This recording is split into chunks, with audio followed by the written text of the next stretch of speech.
104.1 Voice of Liberia. Your power station. From Capital Bypass in Monrovia, this is Voice of Liberia, 104.1 FM. Very soon, the Liberian people will not permit the irresponsible and the reckless manner of behavior that is being shown and being displayed against His Excellency. This man served this country. He served this country before even having an opportunity to work in government. When this country was engulfed with civil unrest, when the legs of Bwaka found that the Lofa Defense Force in show where people were being mutilated in this country, when pregnant women were being disbanded in this country, it took a legs of Ambassador Weah, who had the title bestowed upon him, UNICEF Goodwill Ambassador. He was disarming child soldier. The SOS, when parents with children could not find their parents, he invested over $2 million to ensure that sanity and opportunity be given to those people. Today, he's the same George Weah, given an opportunity to serve the country after 6 years. What he did, he decided to take governance to the people. Et les t-shirts c'est mouvement de carré Joseph Bwaka de Simo c'est fini round. Yeah. Les t-shirts c'est mouvement de carré Joseph Bwaka de Simo c'est fini round. That's what my t-shirt say. So next time don't ask me what the t-shirt. So when you put me at the helm of Liberia, then people start saying, look at the story of Liberia, like people talking Rwanda today. But right now, don't lift your hope too high. Things will get nasty, things will get dirty, because nothing's going to change. Even if you made Jesus Christ Minister of Finance, nothing can change. Nothing will change because the expense is looking you in the face. You have to fund everything. I see in the next few months a noisy country, a very noisy country, rowdy country, a heavily divided country, a very tough economy, a sense of elitism by those who are coming at the helm of authority. The coming in of the Unity Party is going to multiply the economic woes, the economic conundrum, the economic quagmire, the suffering of the Liberian people is going to multiply. We are not prophets of doom, but the reality will come. I'm not coming new to government, although in different positions, ran a public corporation that was credible. And I can tell you that I come to work not with friendship. I have friends, but there is a clear line of demarcation between friendship, family, and managing. With the experience that we come with a country that celebrates 176 years, and with the life of our people living below the poverty line, I don't think we come into government again to start talking about our family, to start talking about. I think we come there to make sure that we give the Liberian people hope, and I'm committed to that. Yeah, my communication will be on the floor. Hopefully on Tuesday or Thursday, we're going to impeach President Bwaka. Wow. President Bwaka has convinced us in 1 month that he cannot steer the affairs of this country. So we are already working with our lawyers. As soon as possible today, we're going to be working on that all day. Hopefully tomorrow it should be on the floor. If not there tomorrow, and the impeachment of the president will be on the floor on Thursday by God's grace. So we're going to make sure that we impeach President Bwaka. President Bwaka has shown to us in 1 month that he cannot manage this country. See what has happened 2 times. The president has not represented Liberia or Liberia. We have our other African presidents now who just went over the weekend. We have a serious issue around the region that is going on. And presidents have gone to make decisions about our region. Our president is not there again. A few days ago, the president also sent the foreign affairs minister to go and represent Liberia. What is happening? The burden is on them. We communicated with them. We have indicated the Ministry of Justice is the ministry that can prevent miscarriage of justice. The past government, the past ministry did it. Mauro Dennis told you clearly. Mauro Dennis was clear when he told you that the case was politically motivated. Mauro Dennis worked for the Ministry of Justice. Nyati Twine worked for the Ministry, the Solicitor General Nyati Twine, who went to the Temple of Justice to buy gated verdict. Worked for the Ministry of Justice. work with the Ministry of Justice. So everything against the family of Justice Cat was being squarely perpetrated by the Ministry of Justice. Reactionary Tennessee! Reactionary Tennessee! Tatumu! Tatumu! Zayo! Tell the people, Zayo! Provisional student, yo, 0.5%, yo. Les tailles en school, Tibia, Zayo! Et les teachers say, movement de carry Joseph Boakai de Simo se finir on. Yeah? Les teachers say, movement de carry Joseph Boakai de Simo se finir on. That's what my teacher say. So next time don't ask me what the teacher. Very soon, the Liberian people will not permit the irresponsible and the reckless manner of behavior that is being shown and being displayed against His Excellency. This man served this country. He served this country before even having an opportunity to work in government. When this country was engulfed with civil unrest, when the legs of Boakai found that the Lofa Defense Force ensured where people were being mutilated in this country, when pregnant women were being disbanded in this country, it took a legs of Ambassador Weah, who had the title bestowed upon him, good UNICEF Goodwill Ambassador. Doma is my cousin. I was born in Nimakante. You got birth certificate? I come in now. Reverend, take time. Reverend, you divorce a wife 2 times. You divorce a 2 wife woman. You see how you done lie? I only been married twice. I was divorced twice. You know jack about me. You don't want to say you would divorce your wife and she vote for CDC. Don't play with me. You don't know jack about me. You don't know me. Doma is my cousin. I was born in Nimakante. You got birth certificate? I come in now. Reverend, take time. Reverend, you divorce a wife 2 times. You divorce a 2 wife woman. You see how you done lie? I only been married twice. I was divorced twice. You know jack about me. You don't want to say you would divorce your wife and she vote for CDC. Don't play with me. You don't know jack about me. You don't know me. Don't trouble nothing too much, you know.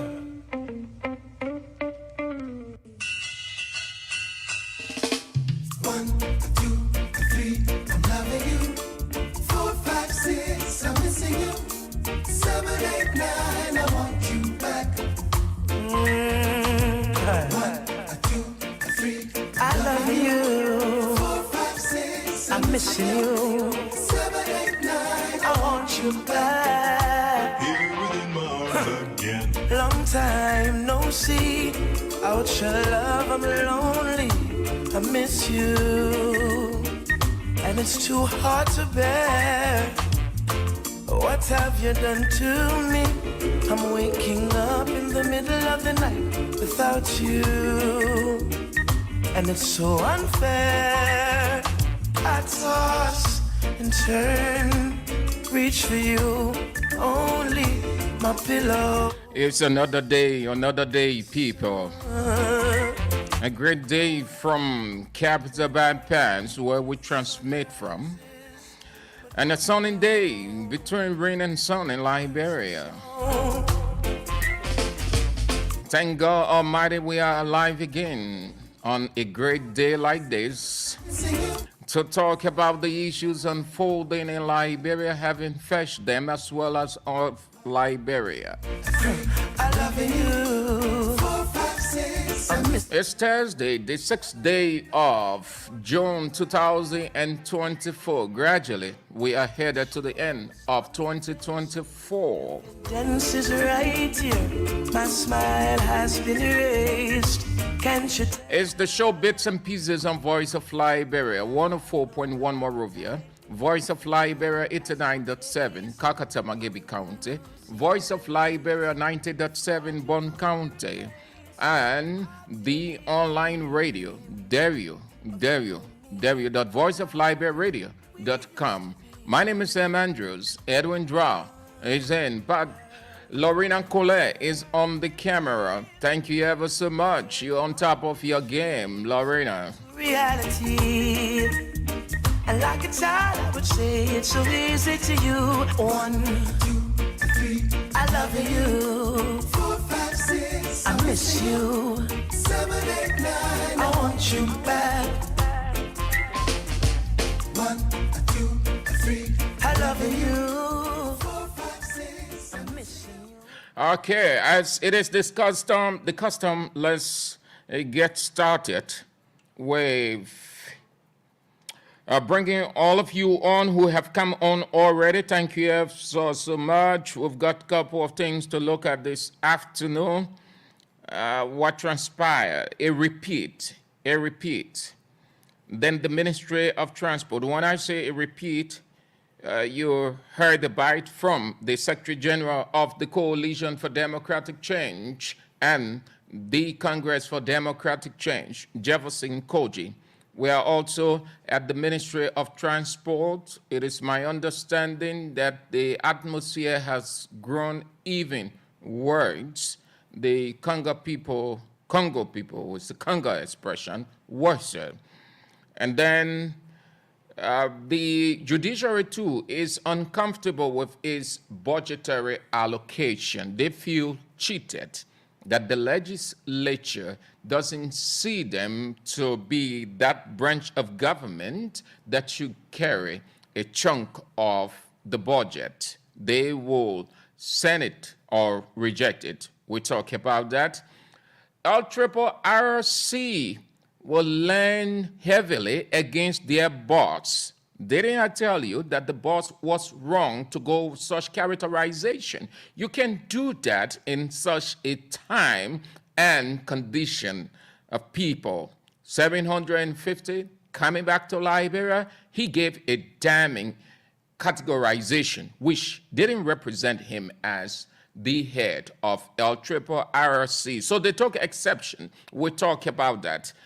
Let's move to the recognition. Yumotro Kringa, my dear sister, you've come on. Thank you ever so much. You are following from Minnesota, the United States of America.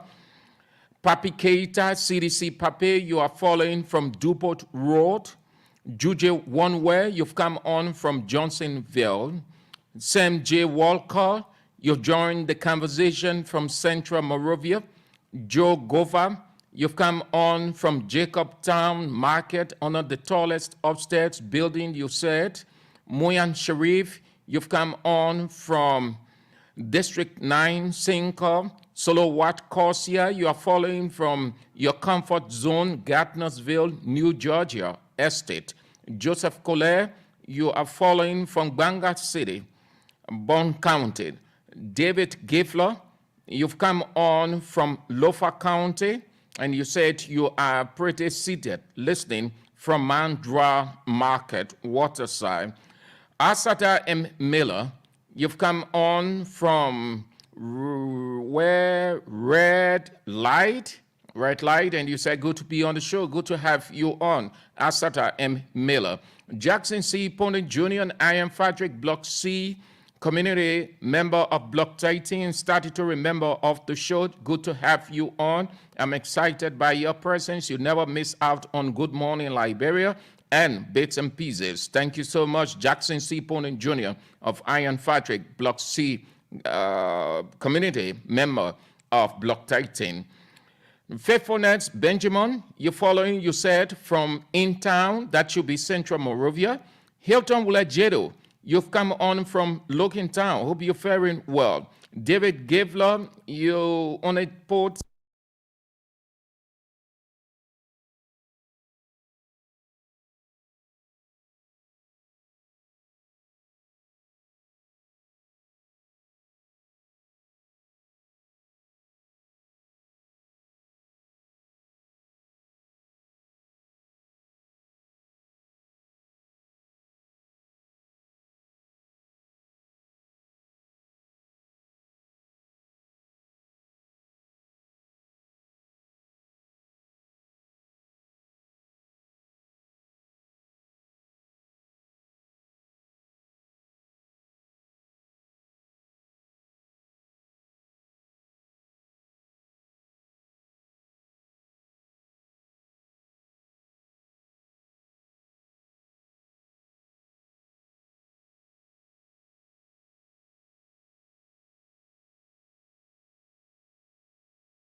historian, could not find their parents. He invested over $2 million to ensure that sanity and opportunity be given to those people.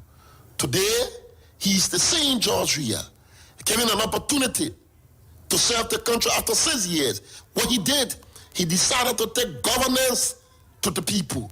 Doma is my cousin. I was born in Nimakante. You got birth certificate? I come in now. Reverend TikTok.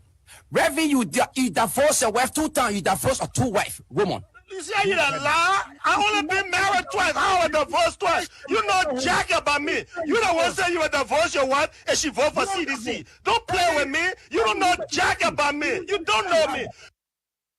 Doma is my cousin. I was born in Nimakante. You got birth certificate? I come in now. Reverend TikTok.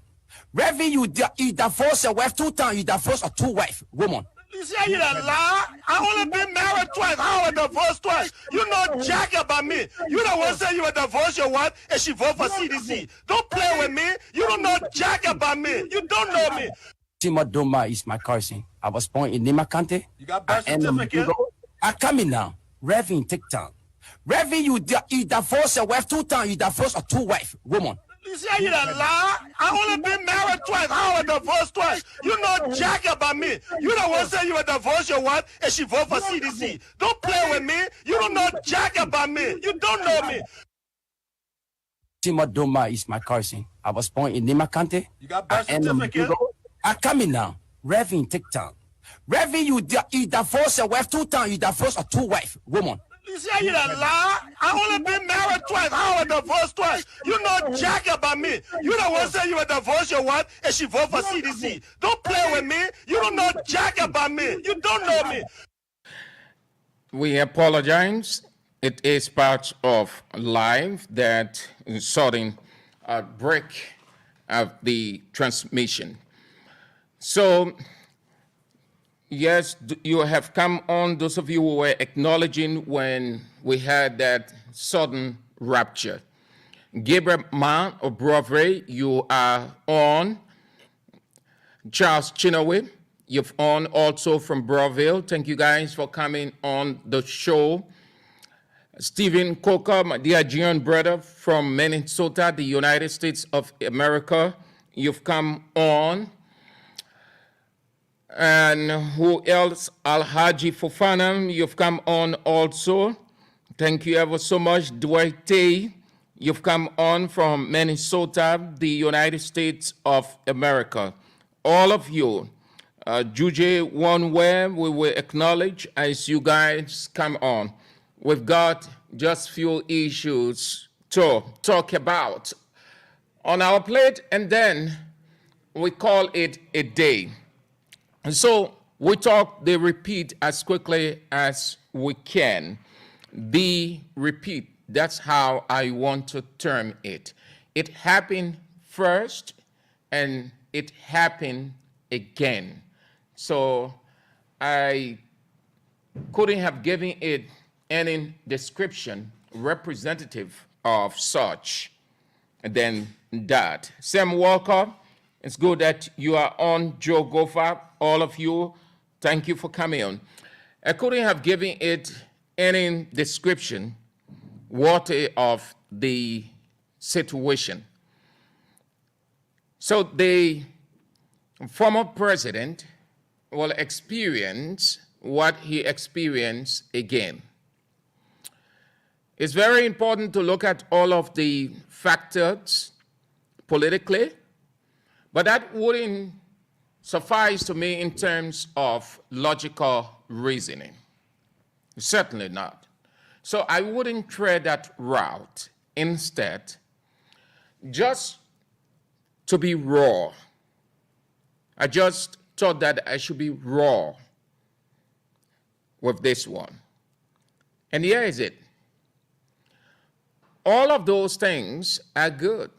It's good to be procedural. It's good to be administrative. There are laws in place. There are rules and regulations. All of those things are to be followed. The person who got the responsibility to ensure that will have to do it to the letter, uncompromising. But in the same vein, given the nature and reputation and service of people who find themselves in certain area and left an indelible mark, and you've come on, it's all but fair that you use your discretion by maintaining what the Italian and French will refer to as the camaraderie. That means mutual trust, mutual respect, respecting one another, especially when that person has served in the highest seat of the country, called the presidency. It's all but fair that you accord the person the respect representative of his service and status. This is common to all the countries making up the world. Discretion is used. There are exceptions to certain things and people. Even the God that we serve, the God of justice, respects people who served in a given position and are out.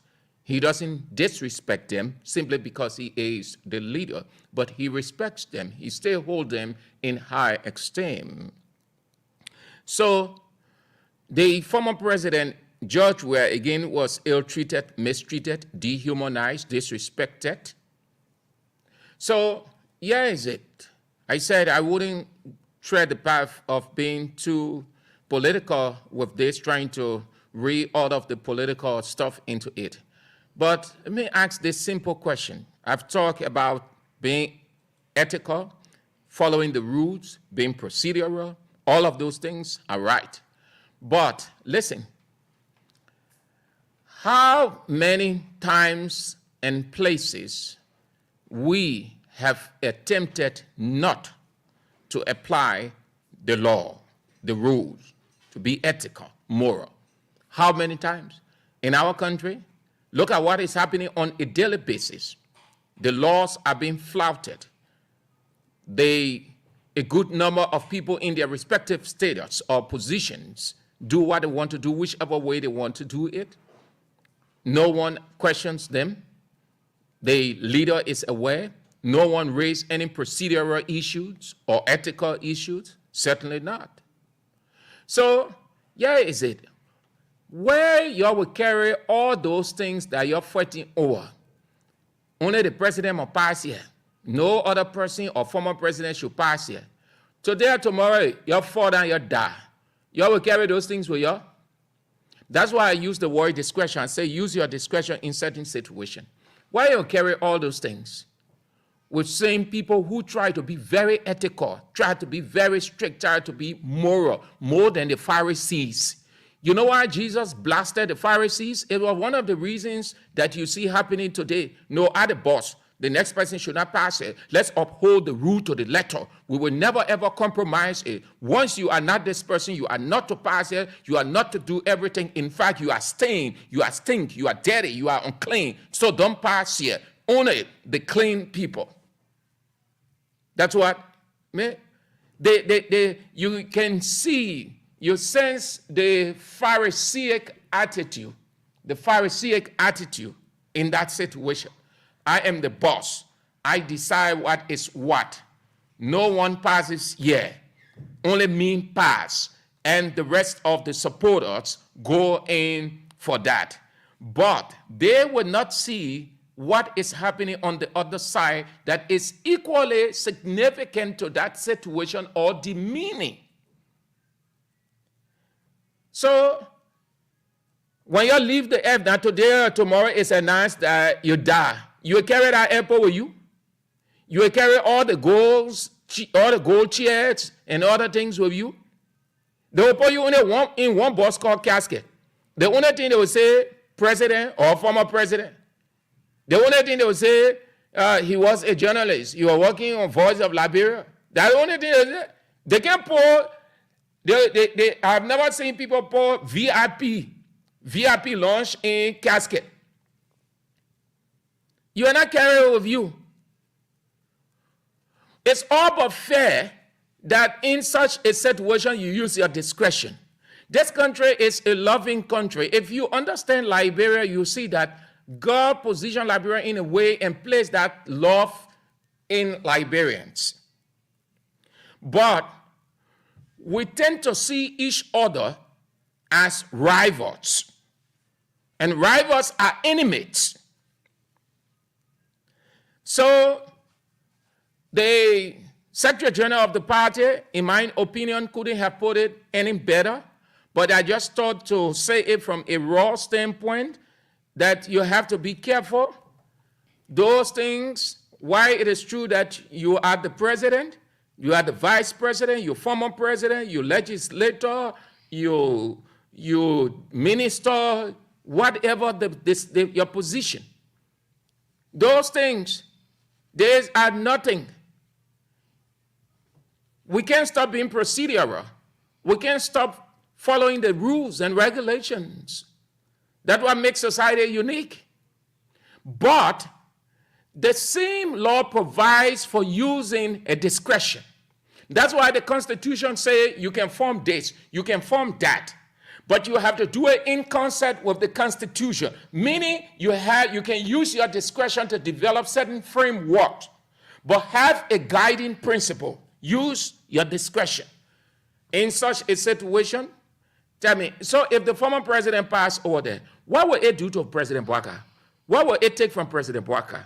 Will it be demeaning to President Bouaka? Will it say President Bouaka is no longer the president of Liberia? Or will it have desecrated Liberia and it will stop Liberia development in every aspect?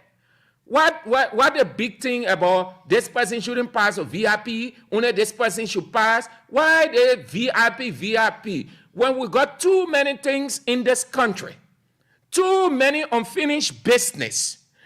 If we can look back on Bouaka's agenda, which is very ambitious, given all that he wants to achieve, some of them very Herculean, then we will not be talking about who should pass through VIP, who shouldn't pass, because it is not a priority. Neither is it beneficial to the country. It doesn't have anything beneficial in it. It is not developmental priority. It should not be the concentration. It should not be the fight. Certainly not. We accord the former president the respect due him, just as President Bouaka, even when he was not vice president, he was accorded due respect. I don't want to believe that during his term, when he was not vice president, that he was stopped from using the VIP launch whenever he was traveling out of the country. No. Throughout those 6 years, we did not hear it. It would have been flagged all over. We didn't hear it. The reason why we didn't hear it, because it didn't happen. He was allowed and he was treated as one of the senior citizens and former president, an elder. Former president, we are accord him all due respect, just as his boss, Ellen Johnson Sirleaf. This country here, man, we are one.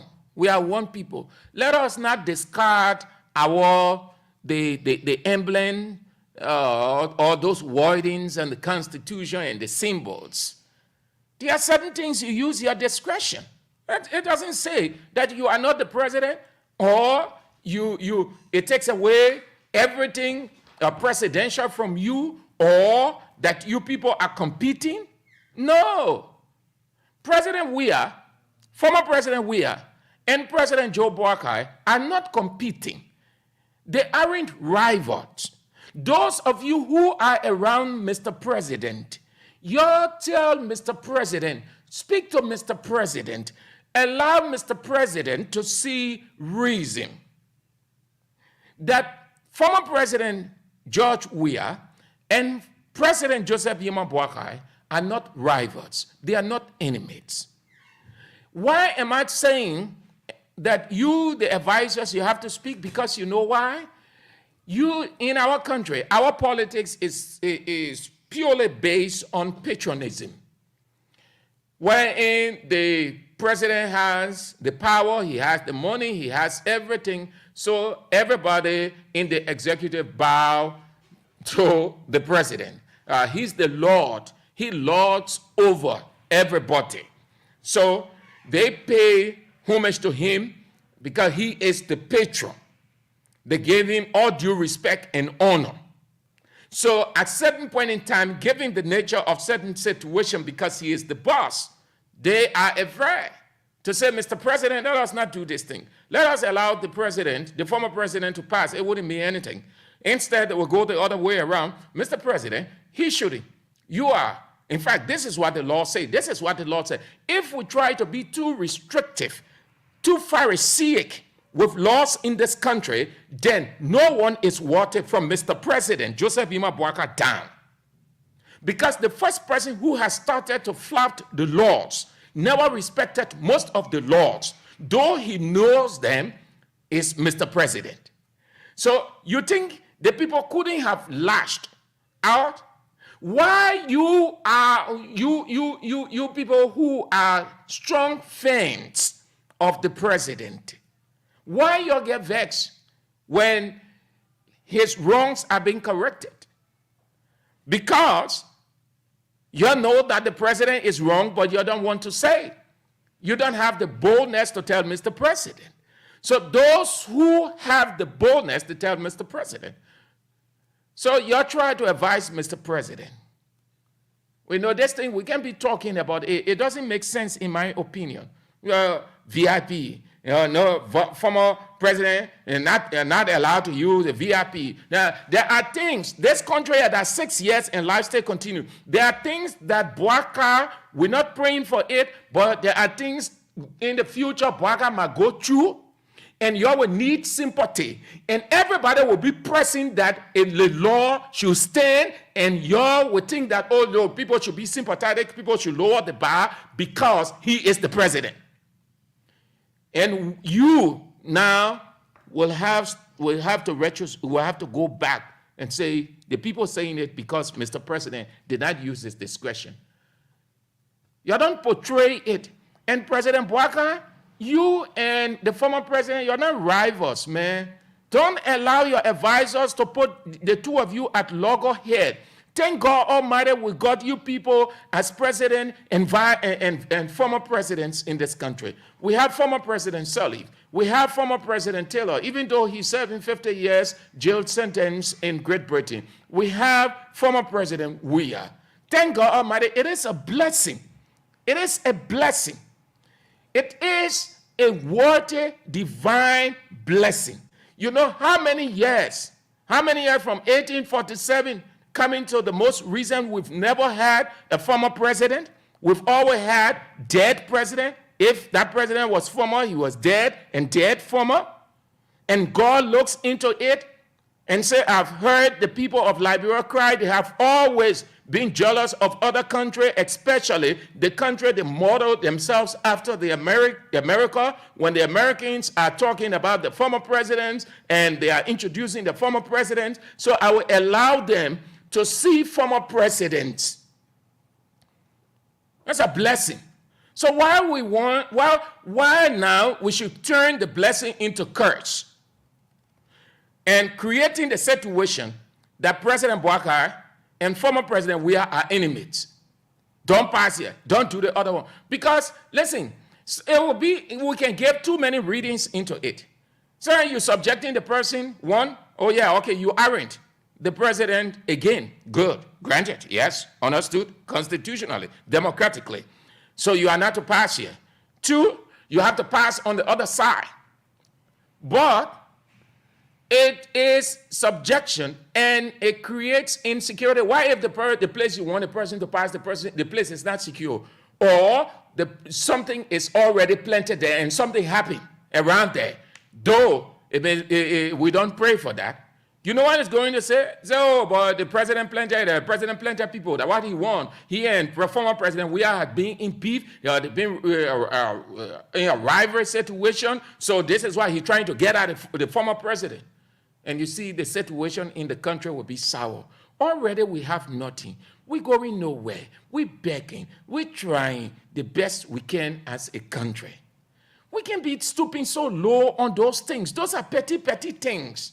Why in our country? Why are other people advancing? No reason why we're begging and begging countries around the world. Is why the people thinking far ahead, we're thinking low. Why the people thinking above, we bend our heads down, looking at each other who wears good clothes, who doesn't have $5 in his pocket, who is a peasant, and who is an elite. That's the only thing we're enjoying in our country. No reason why we're 176 years old. Far older than a number of African countries, if not all the African countries except Ethiopia. And we've got nothing. We stay begging those countries that we are far older than them, 50 years, 60 years, 70 years. We're begging them when they were nothing down the line. Why are we begging them today? Because they were thinking and they stay thinking futuristic. Why we are going after people, exalting power over development. I am the boss. I am the minister. I am the president. That's the only thing we fight over in this country. The hit is hard. The politics of this country is too petty. It is a rivalry politics. It is damaging this country. It is a politics of hate. It is a politics of division. And when you have those things happening, you can't have a good development. Look, let me tell you, President Bouhaka can go and bring 1 billion investors. President Bouhaka can turn this country into heaven. Still, this country, it would not suggest that this country is in peace or is developed. No, it is not the skyscrapers that you put up. There are countries we can point to, far developed, but where they are, they're in crisis on a daily basis. They have skyscrapers all over, good roads, transportation, every other thing, the commerce intact. But stability is lacking because division, they allow division to grow, they nurture division over time. We've got to stop this. That is too petty. Who passes VIP? We know we say you can flout the law, but use your discretion. Use your discretion. Look at the kind of person. If we start to treat our former presidents and vice presidents that way, then, sorry to say, we can just say there's no need to have living vice president and living president. Because they can enjoy the immunity of their service render. Instead, they are subjected to nothingness, inhumane act. So there wasn't he having a former president, former vice president, and all of those, wasn't he? Because the reason God allowed that, so that not only they enjoy their immunities, no, but they serve as advisors to the current government. Who told you that former President Weah can advise former President Bouhaka? Who told you President Bouhaka can consult former President Weah? Who told you former President Weah can make a telephone call to former President Sirleaf to find out about certain things? Who told you that former President Sirleaf can seek the advice on certain things from President Joseph Yema Bouhaka? That's how it ought to be when you have that kind of humanistic and political camaraderie. Then you see the country moving. There is nothing, no development is greater than love, than oneness, than peace, than stability, than holding together. No amount of development since God created the world till it will come to an end. No, that's why he laid for emphasis. He said, no hate for one another. You respect each other. Live in peace. Let there be one accord amongst you people, irrespective of your political ideologies. But you hold together as a people. And that's what engenders development. What the whole airport issue, VIP, it's just petty. Let's listen to the Secretary General of the Coalition for Democratic Change and Congress for Democratic Change, Jefferson Koji, addressing that at a news conference this afternoon. That Mr. Boakai and quote-unquote his bunch of desperado, they don't have what it takes, neither what is required to disturb this peace of our country. If they continue to provoke us, they can rest assured there will be a fatal response. And that response, the Liberian people will not be victimized, but the perpetrator of the provocation, they will bear the full consequences. So we just giving them a latitude so the Liberian people begin to know exactly that these bunch of crooks had no use and got zero understanding of what is required to run a responsible country. It got to stop. We're reaching to the point where the CDC will do exactly what she's capable of doing. The CDC will do exactly. After these elections, we opted to engage our people. We opted to run our institution. But that doesn't mean that we will sit supposedly and we're going to be spectator. Mr. Boakai, apparently who knows, this could be a game plan for his lack of credible leadership. So he is inviting instability into the country. So he is cultivating the culture of instability. You want to stabilize, to destabilize everything that was created under His Excellency Dr. George Manawia.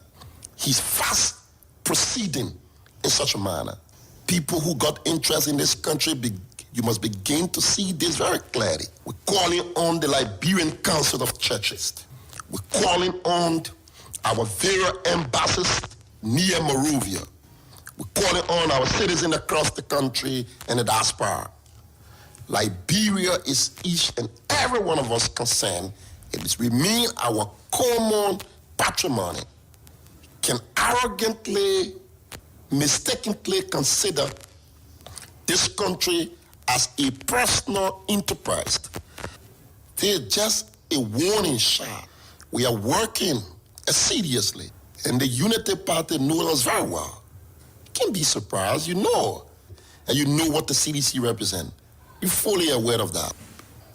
We're reaching to a point where we will not permit any further disrespect towards His Excellency Dr. George Manawia.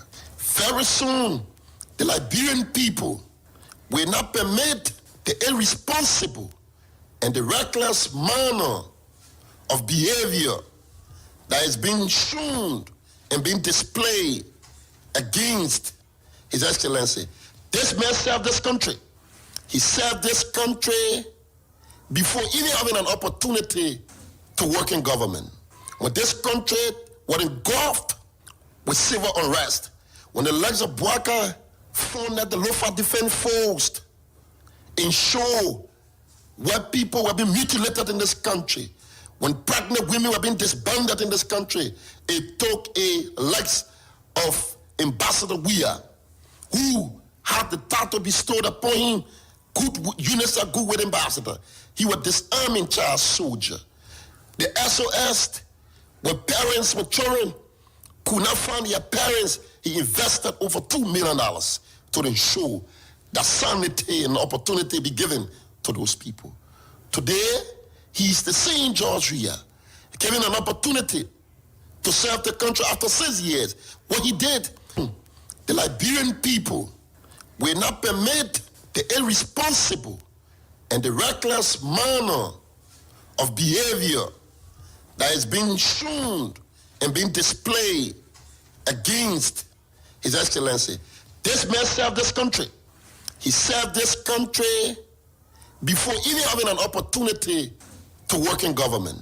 When this country was engulfed with civil unrest, when the legs of Boakai found that the Lofa Defense Force ensured where people were being mutilated in this country, When pregnant women were being disbanded in this country, it took a likes of Ambassador Weir, who had the title bestowed upon him, good UNICEF Goodwill Ambassador. He was disarming child soldier. The SOS, where parents with children could not find their parents, he invested over $2 million to ensure that sanity and opportunity be given to those people. Today, he's the same George Weir, given an opportunity to serve the country after 6 years. What he did, he decided to take governance to the people. The Secretary General of the Coalition for Democratic Change and the Congress for Democratic Change, Jefferson Koji, at a news conference today at the headquarters of the party. Let's have your say on this one. Then we'll move to the next issue, 0770 907 907 0770 907 907, and you are on Bits and Pieces on Voice of Liberia 104.1 0770 907 907. The number to have your say on the show. Few calls, and then we move. Hello? Yeah, hello. Your name and where you call from? My name is Oliver N. Chair, and I call you from First Youth Thinker. Your position? I want to thank you for the talking point. You know, this government is behaving in a way that as if the passing through the VIP is more important than the governance of the state. President Weir will leave from here, go Ghana and use his VIP. And he has never been the president of Ghana. You go to other countries and use his VIP. He has not been president of the countries. So why is it only Liberia? So should we give them the VIP at the RRA and then take the state power to govern the people? These are things that actually going on in the country that are not right. Election is all over, and we all are one people. There should be a time for governance, and there should be a time for campaigning. And I think it's governance time. It's not time to create situation that they won't handle. But I think it's what they are doing, and they need to stop. Thank you. Hello? Your name and where you call from? This is Edmond Carr, the visual entire guy that is keeping broadcasting into the fire to deliver, and I'm phoning in from Duhoro. You know, you said it all. We are not prepared for this. You can't keep pushing still that. That's why President Weir is not the president right now. Those are always support him and follow his ideology. We are strongly believe that he's still our president. So all you need to do, give him all the respect that he deserves. The things that we are enjoying, everything that you are still enjoying as a government right now, it is because of President Weir. Because if I leave with some of the big guys and other members in the party, they could have started protesting against your government. But it is because of President Weir that is starting on our side. Say, hey, you hold on. We can't keep holding on. So what we are seeing in the word of our Secretary General, it is time for Bwaka to take charge, or we take charge. The disrespect against our President George Manuel Weir, it needs to stop. You can't keep pushing off. If you keep pushing off, that's something you think you know. We know the game of that Joe. We know the game. Thank you, sir. Hello? Hello? What do you call from your name? Yeah, this is my call from Johnsonville. Hello? You want to speak? That's the reason you call. Yeah. Regarding the topic on our discussion, you know, we the Liberian people, we have to know those are irresponsible UP people that, you know, this government is not ready to take over the country. And they are crossing the mark. You know, when you push the cat to the water, when the cat can do that, it will scratch you. So the time is coming at a proper movement that will scratch the UP people, that will scratch them, because those perpetrators beyond those things. We'll make sure we'll deal with them. You didn't think the government comes to power, no official are then laying down on the street there. We'll teach them nothing. Thank you very much. Hello. Hello. Good afternoon, Sam, Andrew, and Melvin. Let's hear you. Your name.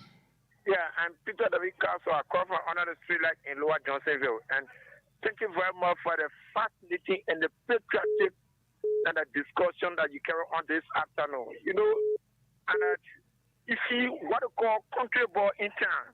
That is what this particular government continue to betray, let's say, to portray themselves to be. What is really a VIP launch?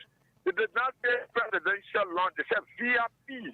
And it was constructed by His Excellency Dr. George Weah.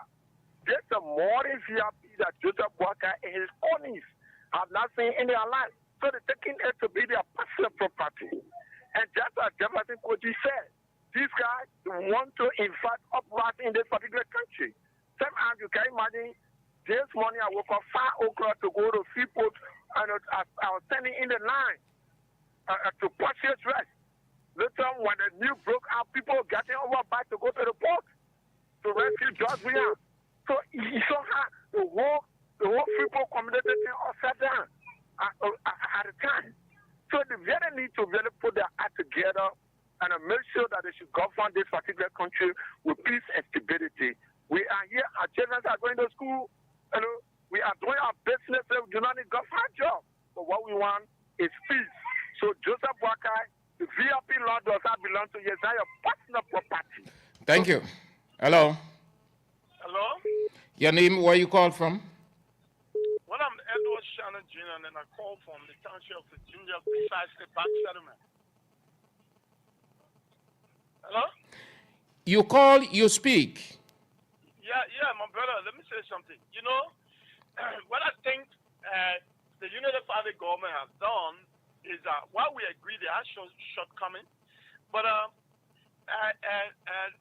executive mansion, I guess it was built way back. So the executive mansion, does President Weah or Manaseli, former presidents, have the right to go there now? No, except they are invited. But what I have to say shortly is that Honorable Boakai will have to show that there's a new sheriff in town. He hasn't shown it. That doesn't mean he has to go after people, not at all. President Boakai is a very, very much respectful statement. And what I think is that though there are some shortcomings, especially with some of his ministers and where have you, but I think what the opposition needs to go for is to go for substantive issues than trivial issues. Thank you. I mean, Hello. what more he needs? I don't see no have been doing. Hello. Hello. Hello? You are on the air. Call your name and what you call to say. Thank you. My name is Vaiti Modi. I'm calling from New Matari. Let me first of all say to these guys that think they can threaten this beautiful country we are all enjoying today. If they don't know what they needed to do, I think they need to go back on the drawing board to start thinking what to do best for themselves. Liberia is a country of law. When they speak of law, to all be law-abiding citizens, George Weah should remain quiet in this country. The guys of the CDC should also remain quiet in this country. Let them stop getting into the public and start causing public noise. Why should they remain quiet? Yeah, because it's simple. If they think they can come back to take the country, let them start doing the thing that will make them Liberian people to see them. Why should they remain quiet? Because they are causing unnecessary noise. They miss opportunity in this country. What do you refer to as unnecessary noise? The opportunity given to them to govern this state at the best as their ability. They misuse the opportunity. Today they are living in a frustrated world, and they think they can come back to start. So is that how Liberia is? Once you are not in power, you are insignificant. No, so if Unity Party, if this current government, hold on. If this current government duration expires constitutionally, and the next government come, they should say awful things to them. And if you are alive at that time, will you accept it? No, if you don't do the rightful thing, then you are not important to the society. Chief, Don't you don't do that, man. You don't do that. You don't do that. You're causing chaos too. The same thing you people complain against George Weah and his people. That they were saying this is our time. The people are not important. You know the people. Then you come to power to change the dynamics, and then you're treading the same path. So the country is in tatters. Then you're complaining. Does it make sense to still be shifting blame? It doesn't make sense to shift blame. Whether people spoil country, then spoil control. In fact, you're talking about spoiling country. So tell me now, literally, let's see.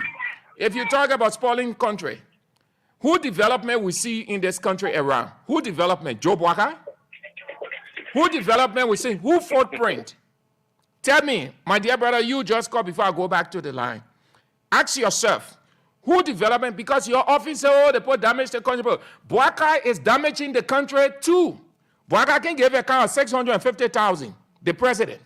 The president flouted most of the laws, which he should not have done. And on we can go, we can name them. The list is long. Stop being sycophantic. Just speak literally, analyze, then shifting blame. The more you move to shift blame, it hurts you. There's the psychological part, it hurting you. You don't got money in your pocket. The people you screaming for, the people get enough United States dollars in the pocket. They're enjoying themselves. They enjoy listening to you making fool of yourselves. You say you're patriotic. Oh, the CDC, damage the country here. Says yes, the damage the country. What difference you see now in terms of development?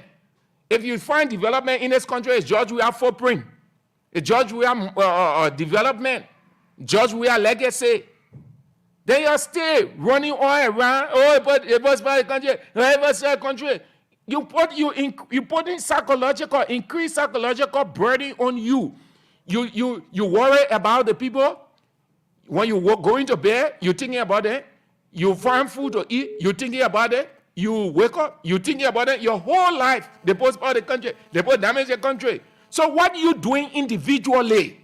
What are you doing? How have you changed? How have you helped Joseph Nima Bwaka to change? You think a disciple should be shifting blame? Yes, for the country. Says, yeah, damage the country. So what are you doing in your capacity to help the Messiah who has come to make the difference? That's how a citizen thinks. I don't go about shifting blame on people. The problem, once the damage has been caused, we find solution. That is the essence. That's how a nationalist thinks. But most of you will call on radio, oh, the people there, they put down there, they put not there. CDC people, when they call, they're saying all kinds of things. United Party people call, they condemn me. CDC people call, they condemn me. They're shifting blame. It is purely psychological. You're creating that burden for yourself psychologically. It'll hurt you. Instead of raising those things from your mind and move forward and think realistic, help. Don't be shifting blame. Nobody ain't do that. The boy you screaming for. Some of you ain't get nothing. You're struggling you're using the airway to get recognition. Just like the other people who talk. No job today, they blaming Bwaka. They say you organize awful thing. This week, if not this week, next week I'll play you something that voice. Yo, yeah, your United Party matter will help. But when I play it in the office, my man say no. Sam, if you play it, they will feel sympathetic for that person. They will call you and get in job. So don't play it. But some kind of way will convince them. Hello? Hello, you are on the air. Hello? Hello? Your name and where you call from? Yeah, thank you. I am Archie Nyundo calling from District 17. Let's say you, Archie. You coming to share blame too?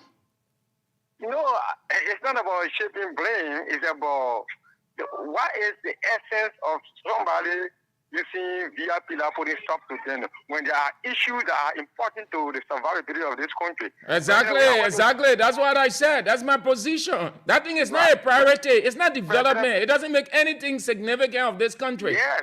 President Bwaka went to South Korea and they were talking simple government. Go, they not carry proposal to at least things that you should present to the South Korean government for your country that will help us to develop, that will help us to educate us, that will help us to give us reliable electricity. Then that simple VIP like people are talking about, President, even if you are former president, you have immunity, you have respect. It should be given. The senior president, we have to give President Baga, call President Baga respect. They should give him respect. Thank you, sir. We have a lot of things to think about. Thank you for calling. Hello. Good afternoon. Your name and where you call from? The Republican, and I come from Ghana this afternoon. Good afternoon. I'm listening to you. You see, my brother, I just want to say this to the Tunisia and to the Liberia people. And in fact, if the government like it or not, government should take all the security from President Weah. President Weah is faith to this country. Liberian love the man. He is the love man, he is the love president. We love him, so it's a wish they can even change the entire ETF from President Weah, former President Weah, and can take all of it. In fact, that's what the president, what they did today, I just listened to Eugene Nangwe. And I'm very, very proud that whether the executive or new, the former president will never pass that he will go with the rental rating and where the commoners are also passing. And so you see, he did not the man here, but in Ghana, the president gets his party, the rest party, so he to pass through. You did not the man that was starting the first of the party. You disrespect the man here, that in Ghana, they gave you warm welcome by the president of Ghana. That is not a shame on the other party and Bwaka government. Thank you, sir. That's a shame. Thank you very much. All right. Okay, thank you. That's all the time the calls we can take on that. Let's move to another issue. So, yes, that's it. We're too petty in this country. Too petty. Things that got no essence. No, like Brobla will use all the TY. No profitability. That's what we go for, just to show power. So, yeah, President Weah, you have to live by the rules too. The people say, don't pass that, don't pass that. You aren't the president again. You are vice president, you are former president. So, if the people say, don't use the VIP launch, don't use it. As simple as that. If the people say, given this situation, you can use the VIP launch, you use it.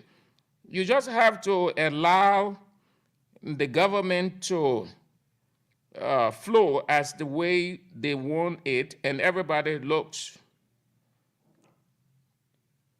So, former President Weah, both say don't pass through their VIP bus. Don't pass there. Leave them.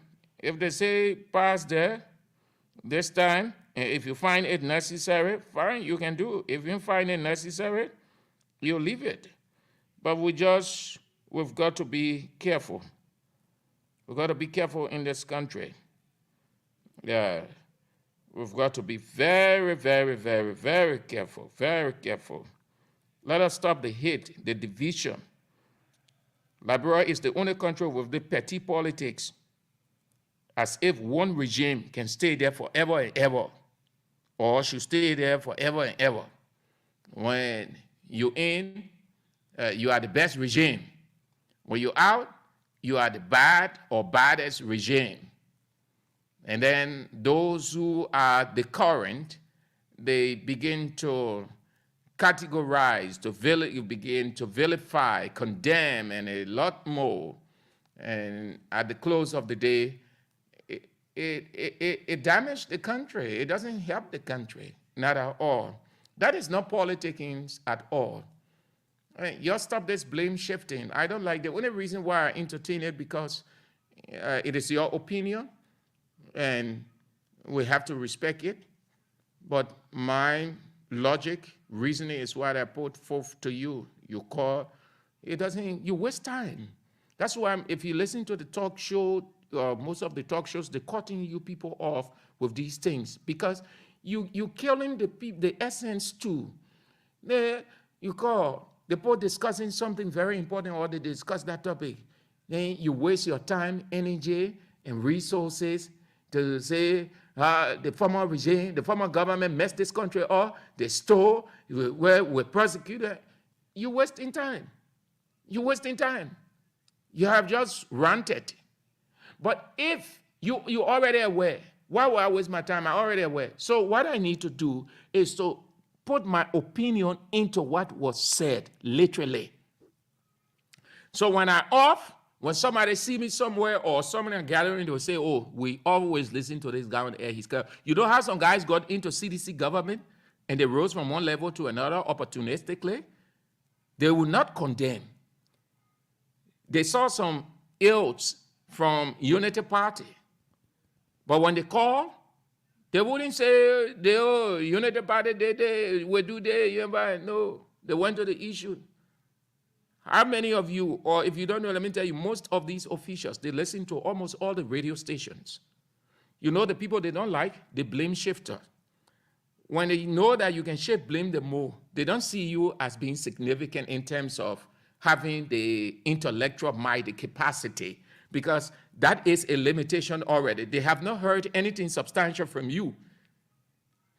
Those they're hearing something substantial, literally from, that's the people they can try to get in contact with. I am telling you, this is Sam Andrews speaking to you. I've been in this business for a while. We know most of these politicians, I know them, they know me. We sit in gathering.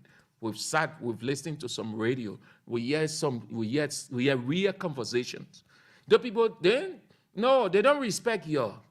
Unity Party government messed this country up. Ellen Johnson Sally there.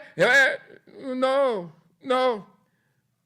That person who is on the other side talking, that we need to do this. If we did this, I think it will be this.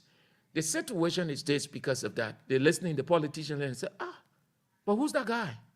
So that guy is sound. They say, well, how can we get that guy? We need that guy.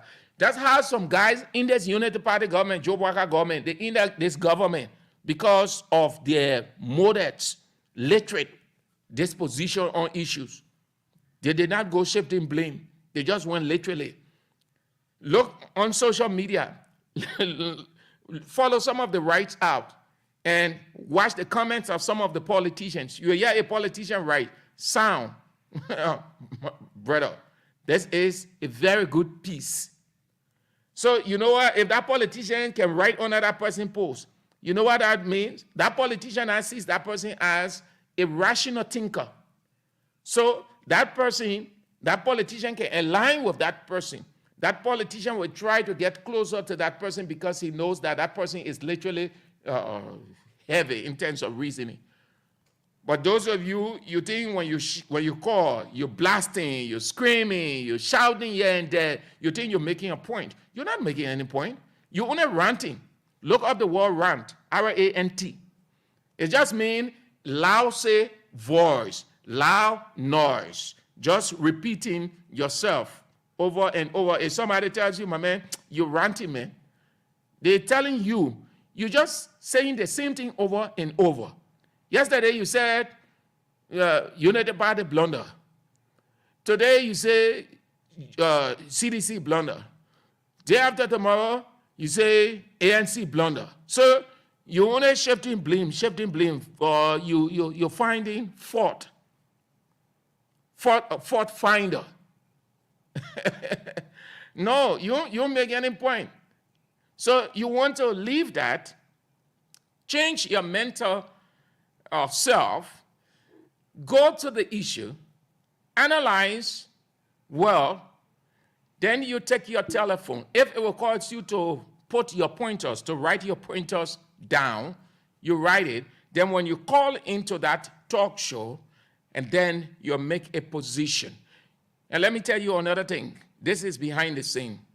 A person who is making a sound argument, very logical argument, the host don't hasten to cut that person off to say, oh, your time is off. You know why? Because it's resonating well with the host.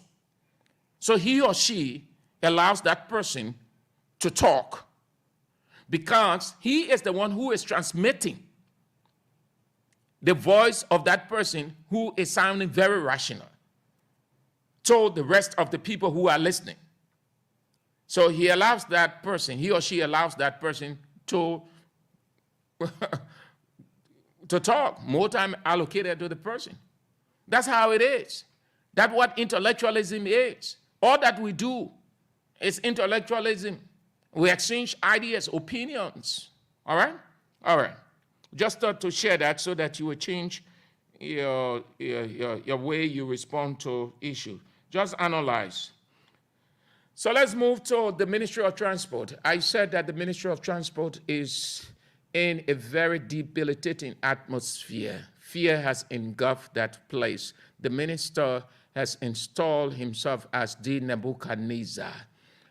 Transfers, threats, uneasiness amongst most of the employees there. It is either you worship the minister and his deputies, or you are sent into the dungeon, quote unquote, transfer. If you can make it, then you can leave government and go into where you can find a job. Too many things happening at the ministry. Fake.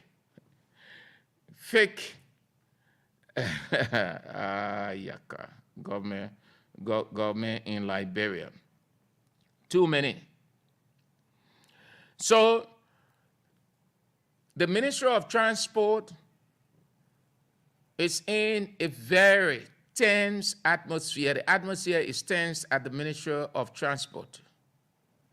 I'm not going to talk about all of those things we've been talking about over the days, all over the place. The issuing of fake insurance that led motorcyclists to protest. That is a dubious satanic act. You can't have a government ministry engaging into that when the minister is aware, he knows about it, but yet he will attempt to do nothing but connive and a lot more. This is a key sector. You transfer a competent person, you bring in incompetent. Those people you have taken, they find themselves in a very difficult situation in terms of where they can regroup. Because psychologically they are down. Why it is true that government job is not perpetual, but the civil service rules on civil servants in various ministries constituting the government is clear on what the minister does, what the minister cannot do. If a minister went into a ministry and began to issue threats, take unilateral decisions, and I hope that we have a time in this country, like it is in other countries, that a minister can take certain decisions. But that has to be legislated. Until then, the ministers in this government have to be careful. Too many things are happening. The Ministry of Transport, the minister will take the functions from some divisions, and he will perform or will send that to his deputies on the same floor. So what you find at the Ministry of Transport is more of macromanaging. Macromanaging. You know what macromanaging is? You got a responsibility, but either the boss isn't satisfied with you or the boss wants to get you out. So you will either take responsibility, acting like you have to, you're delaying, you can't get it done, it's impeding the function. So either he or she gets there or we send another person. So what becomes of you is you are ineffective. That's what macromanaging is. You will just be there, but nothing. You'll just be roaming, like those people who they have taken off their job. The HR that I spoke to this week, the information man that was transferred, and he brought in an incompetent person. The man does not know anything about the transport sector, nothing. The first thing the man blundered, the media tried finding out from him as the spokesperson, concerning what unfolding at the Ministry of Transport, he could not say readily and by conviction anything to the people, the journalists that gathered there, because he doesn't know. The minister brought him because he ran some public relations for the minister during the 2023 elections, and the minister wants somebody that he can use, that when he say this, yes, say this, yes. And that's how most of these ministers operate. They carry people who will just be amen to them. Most of the government ministers. So those who, even all of the parties are affected, because when this thing is happening, it's not about party. No. Unity Party partisans are being affected. Seditions are being affected. Almost everybody, they're being affected over there. Those of you who are partisans, you think that you are seated because this is your government. No, the minister don't know you as a partisan, and it's not written on your face, UP partisan. No. As far as the minister is concerned, he's doing what he finds in his opinion to be right, but it is not right. It doesn't say it can't affect you. Some of you who are being affected, some of you are Unity Party partisans. We're not even talking about the CDC partisans because they are out of government, so the remaining in government, Unity Party ministers will do anything and everything to get them out completely. The information man had not been a partisan of any party, but he took Lemuel Clement off. A seasoned guy who understands, who has the in total of that ministry, who knows all, an expert in communication, expert in transport communication, who served the ministry for years, several years, from a lower level to the communication department as head. You take such an expert. You see why Liberia, why nothing can work for us good? The white man, you work in the white man system for between 15 to 20 years in a given capacity. That white man can never take you off. He sees you as an expert. He knows that your opinion on certain things will still be needed. But Liberian man, once the person in favor of you, they won't know about competence. They won't know about the reputation and credibility of the institution. They will impute hate to get you out. You took out a person who understands to the letter the communication of that ministry, transport communication. Then you put a person who is raw, R-A-W, who is raw, can't really say, don't know anything whatsoever. Don't even talk about scripting or writing communications. You took the person from nowhere because you hate, you threaten people in the place, you look in the face and say you can't work with them, and truly because you are the boss, you relieve them of their positions, and you brought in people who will move at your whims and caprice. It is evil. It is very evil. You can't do that. You can take competent people out and bring people on the basis of interest to say amen, hallelujah to you. And you think you are a boss? You're not a boss. No, you are not a boss. So the situation at the Ministry of Transport, the minister will have to change. Will have to stop what he's doing there. Government job is not permanent. No, you can be the minister and you do something. You saw everybody aware of the DEA situation. If the situation gets tense and tense over there, President Bwaka can decide to move you, Tyler, and put another person there. As a matter of fact, the president, I don't think President Bwaka will waste time with ministers in this government, given the promises that he made and given the rising tension too early within most government ministries and agencies. Instead of stabilizing and maintaining the institution to generate revenue for the government, to engender development, some ministers are exerting more power and influence. And you will expect President Bouaga will sit down and allow that minister to go on like a tea party? No. Just as we saw at LDEA, and the two guys out, it's likely that one will go back or the two of them might not go back.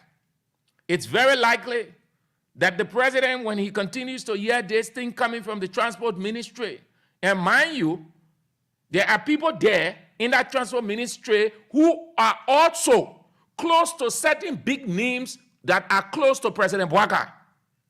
Despite the minister, Salif Tyler, being the brother of Senator Alex Tyler, there are also people who in that ministry, they have link to the president. They have people who are close to the president. Everybody, this government, you know how it works. Everybody get interest everywhere in all the ministries. Everybody get eye everywhere. Let me give you one example. I will use the Ministry of Information as a classic example.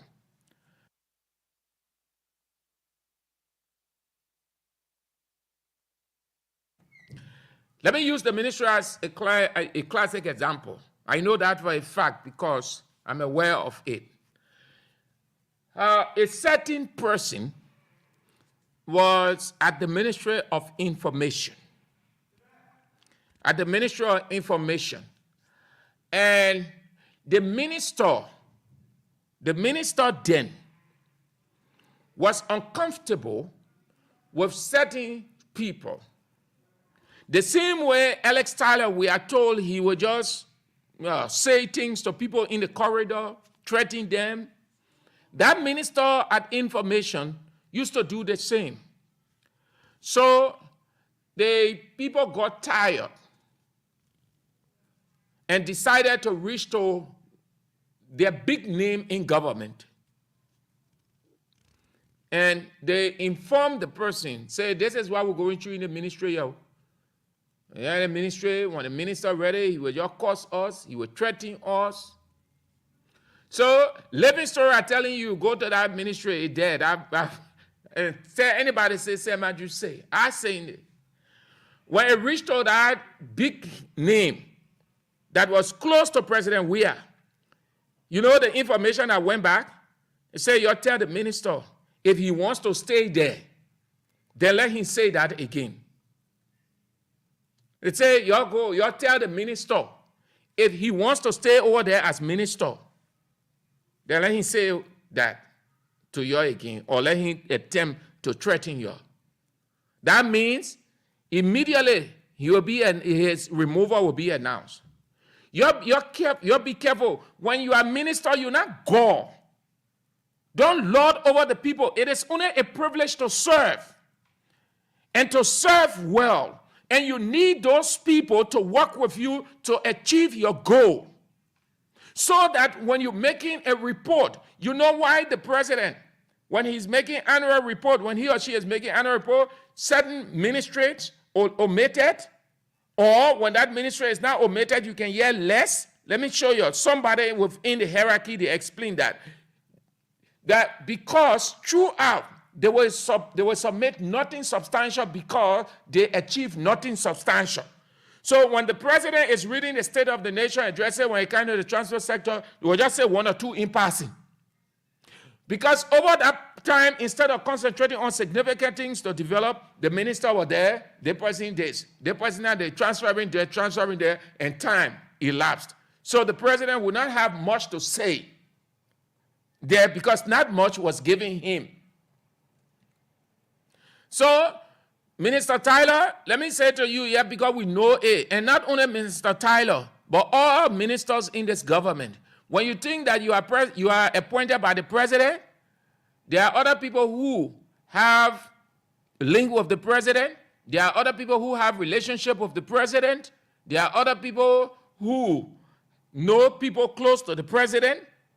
And when they get tired with hearing it, like how we heard in Ellen government, in the corridor and say, oh, but they one ministry here. All the time, noise coming from that ministry. All the time, noise coming from that ministry. I think we need to speak to the president on this. The hard president said he took some people from the ministry. When he had the president, this minister was moved. That's some. That one there. That I can be. When Bwaga continued to hear these things happening, he said, but no need for that minister to be there. Let's send that minister to this place. Or let's make that person ambassador at large. Ambassador at large, you're floating in a corridor. You're just floating in a corridor. You don't get full assignment. You're waiting. You're just floating.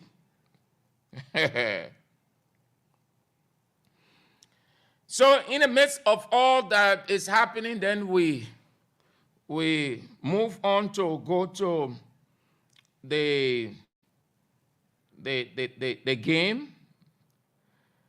So the CSA, the Civil Service Agency, has a significant role to play in this thing.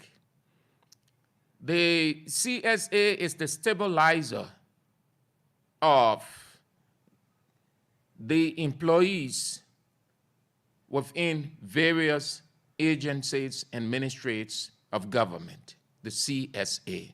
That is why it is referred to as Civil Service Agency. It is the regulator. That is why when Josiah Joker came, he hit the ground running, talking about ghost days, people in due date, all kinds of things, and he stayed on it. Why? Because they are responsible to regulate that sector. They are the referee, CSA. So if something is unfolding in a given ministry like this, the CSA has to take seize of that matter, look into it, and find amicable solution.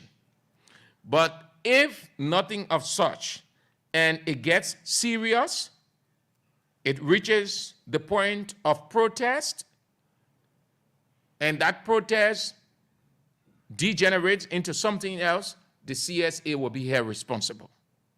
So they are the agency that ought to be proactive since they are the regulator of that sector.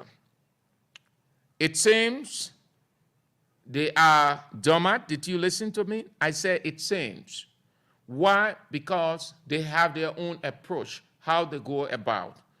We would think that they ought to do this immediately, given the urgency, but it is our opinion. From their professional standpoint, they know when and how to insert themselves in such a situation.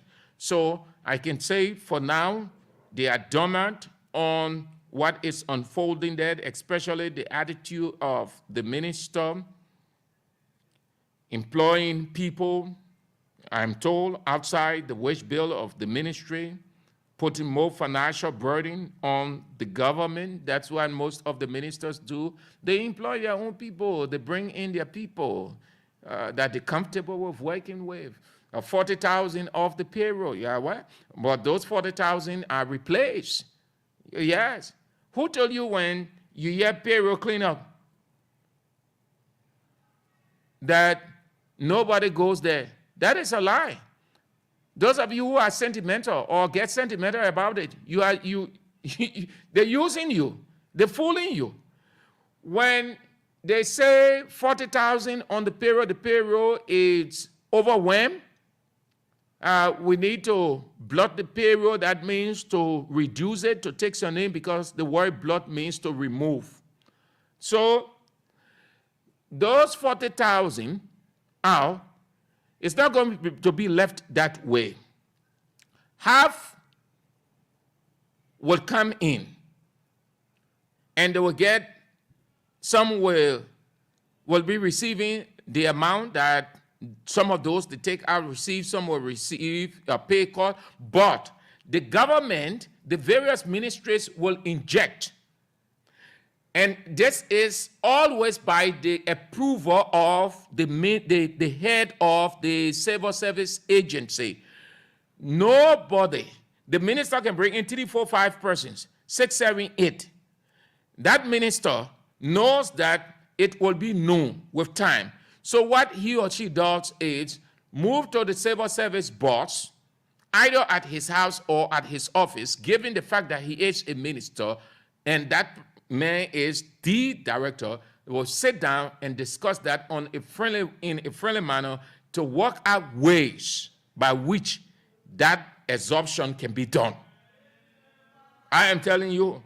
So Josiah Joker ain't doing nothing extra there. Then they transferring without creating the status of those transfer is also a concern for the CSA. When you transfer without creating status for those, because when you transfer, on what basis? If transfer simply means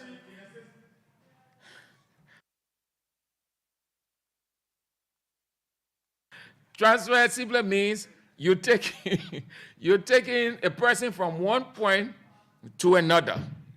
Now, if the person was a director, you can't take the person to a janitor position. We have to look at the CSA law real good. If the person was a director and performing well, for whatever reason, you said that the person will be transferred, but that person now cannot be reduced to a janitorial position. Rather, the person will go into that reassigned area as director. Because just as it is, we are told that the pay can decrease, but rather it increases. That means the pay goes up. It doesn't come down.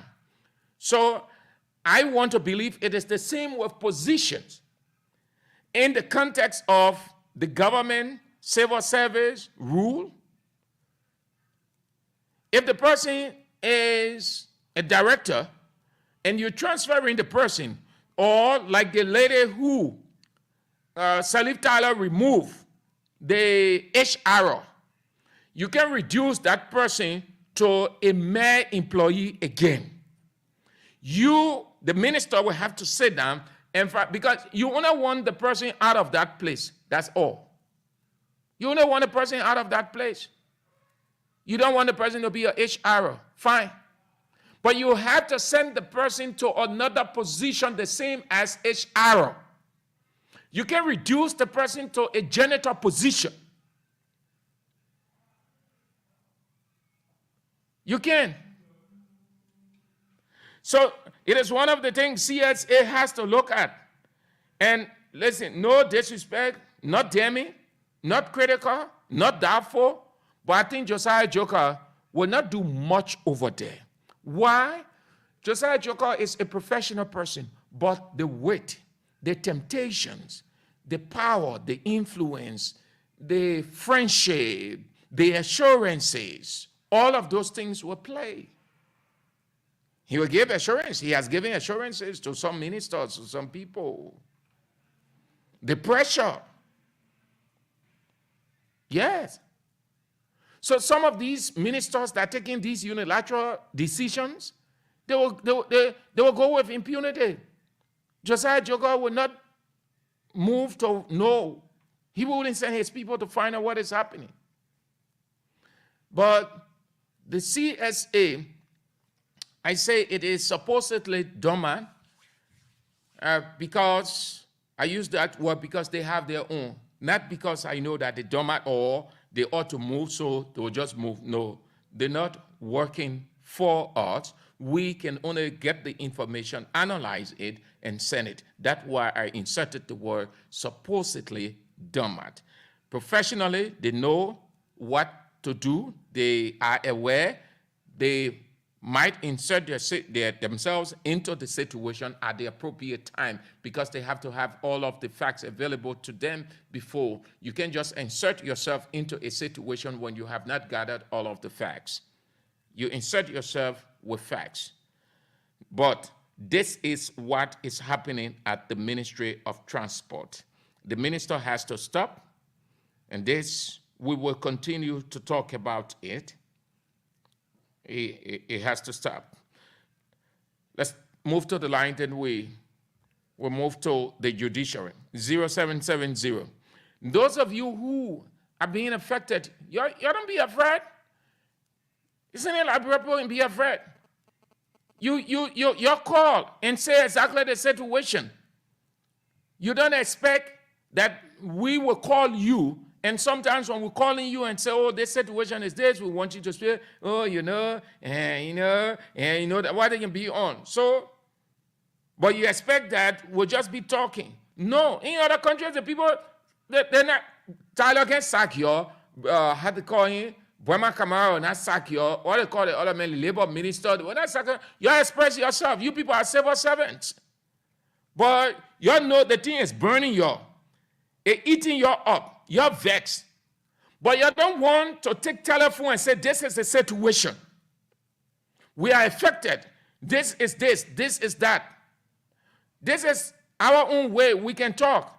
But we can't talk all of the time on it. We talk 1, 2, and finish. If you can't do anything beyond that, well, now it's up to you. But this is what the radio station can do. This is what all radio stations do. All talk show hosts do. They talk and talk it. If you can take it up from there, fine. So you people, the responsibility, the burden is on you. If you can take your telephone and say, oh, you're afraid, I want your call, and the people will hear you, then say, oh, you're calling on the radio, and you said, you saw that situation with the woman, what's her name? I think her last name is Sharif. Yeah? She came out boldly, and she said what she needed to have said. Tyler went after her. No. In fact, she made the people to know exactly what was happening. And she stepped up to the plate. That's how it ought to be. So some of you who are there, you don't be afraid. You don't be afraid. That's how you change the situation, because you want change. Change, you have to exert yourself to get the change. Just as the people, they say, having help those who help themselves. As much as we are helping you, we're talking. And because this is a public broadcaster, the radio is for the people, but we can go beyond more than what we can do. But we appreciate if you people can come in and say this is the situation, add to what we have said or continue to say. But the situation is damning at the Ministry of Transport.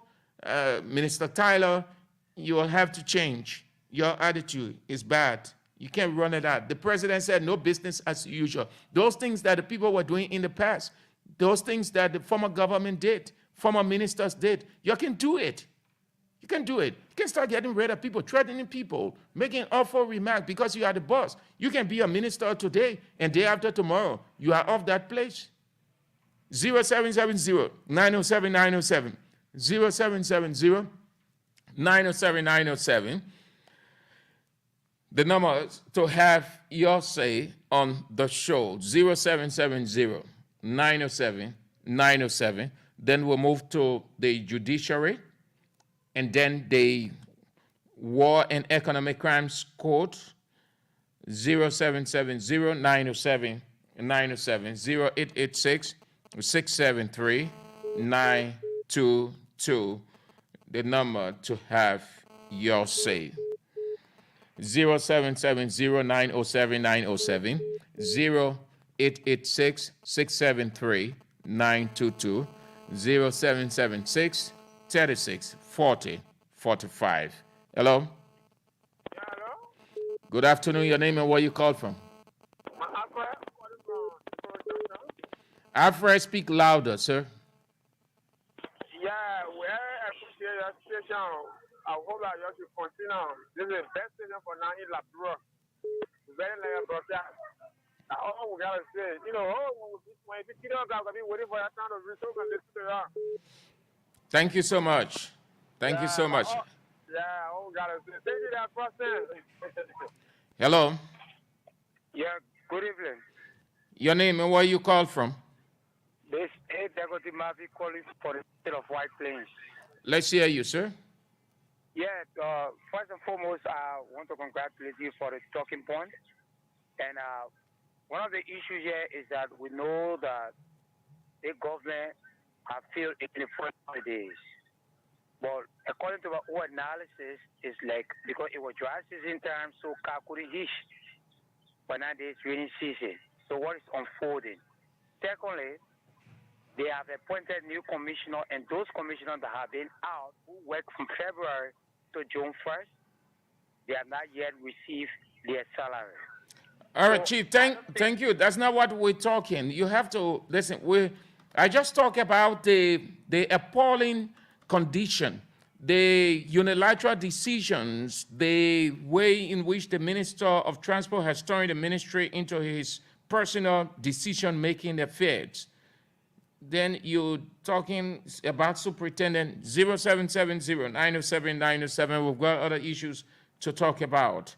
It's 0886-673-922, 0776-364045. Hello? Yeah. Your name and where you called from? My name is Kevin Johnny, and I call from Tugoro. Kevin, you want to speak louder so that we understand you. My name is Kelvin E. Johnson, and I call from Tugoro. Let's hear you, Kelvin. Hello, I just want to say a few things. In this country, our officials take power to be the household material. They take power to be the food. The boss says when you are blessed, you should bless someone else. But now using that play as your personal use is not good for we the citizens. You will not feed it, but we the citizens will feed it. That's all I got to say. Thank you, Kevin. Have a nice day. 0770-907-907, 0886-673-922, 0776-364045. Okay. Thank you ever so much for spicing up the first lap of the show on Voice of Liberia 104.1. Hello? Yeah, good afternoon. Your name? My name is Abraham Brandon. I'm calling from District 13. You just said something concerning the transport ministry. I had 3 bags running on the traffic there, and they arrested 2. And later they said we should go through the process of insuring the bar, having helmet, license, all the things.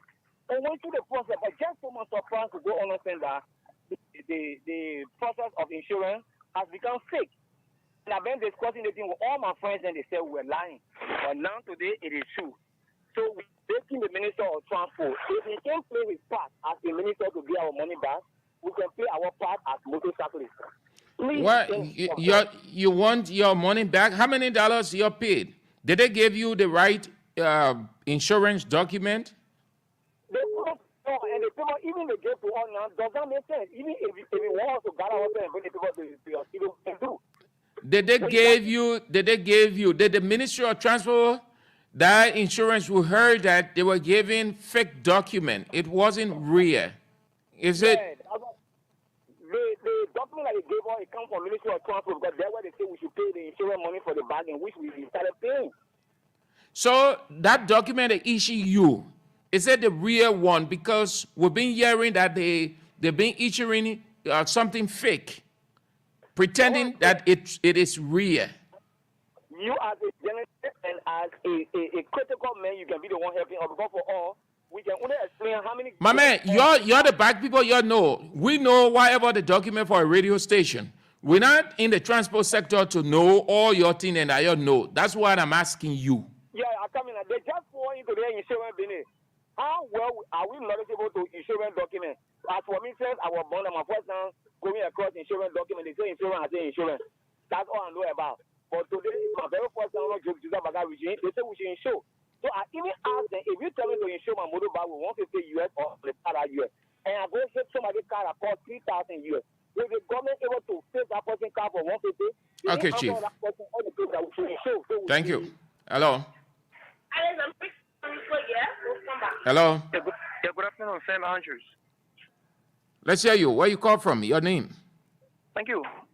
This is Hussein Keto, call from around Jacobtown in District 2. I listened to you, and let me commend you for the talking point. Listen to some of the callers as it relates to the Ministry of Transport and the services provided to customers.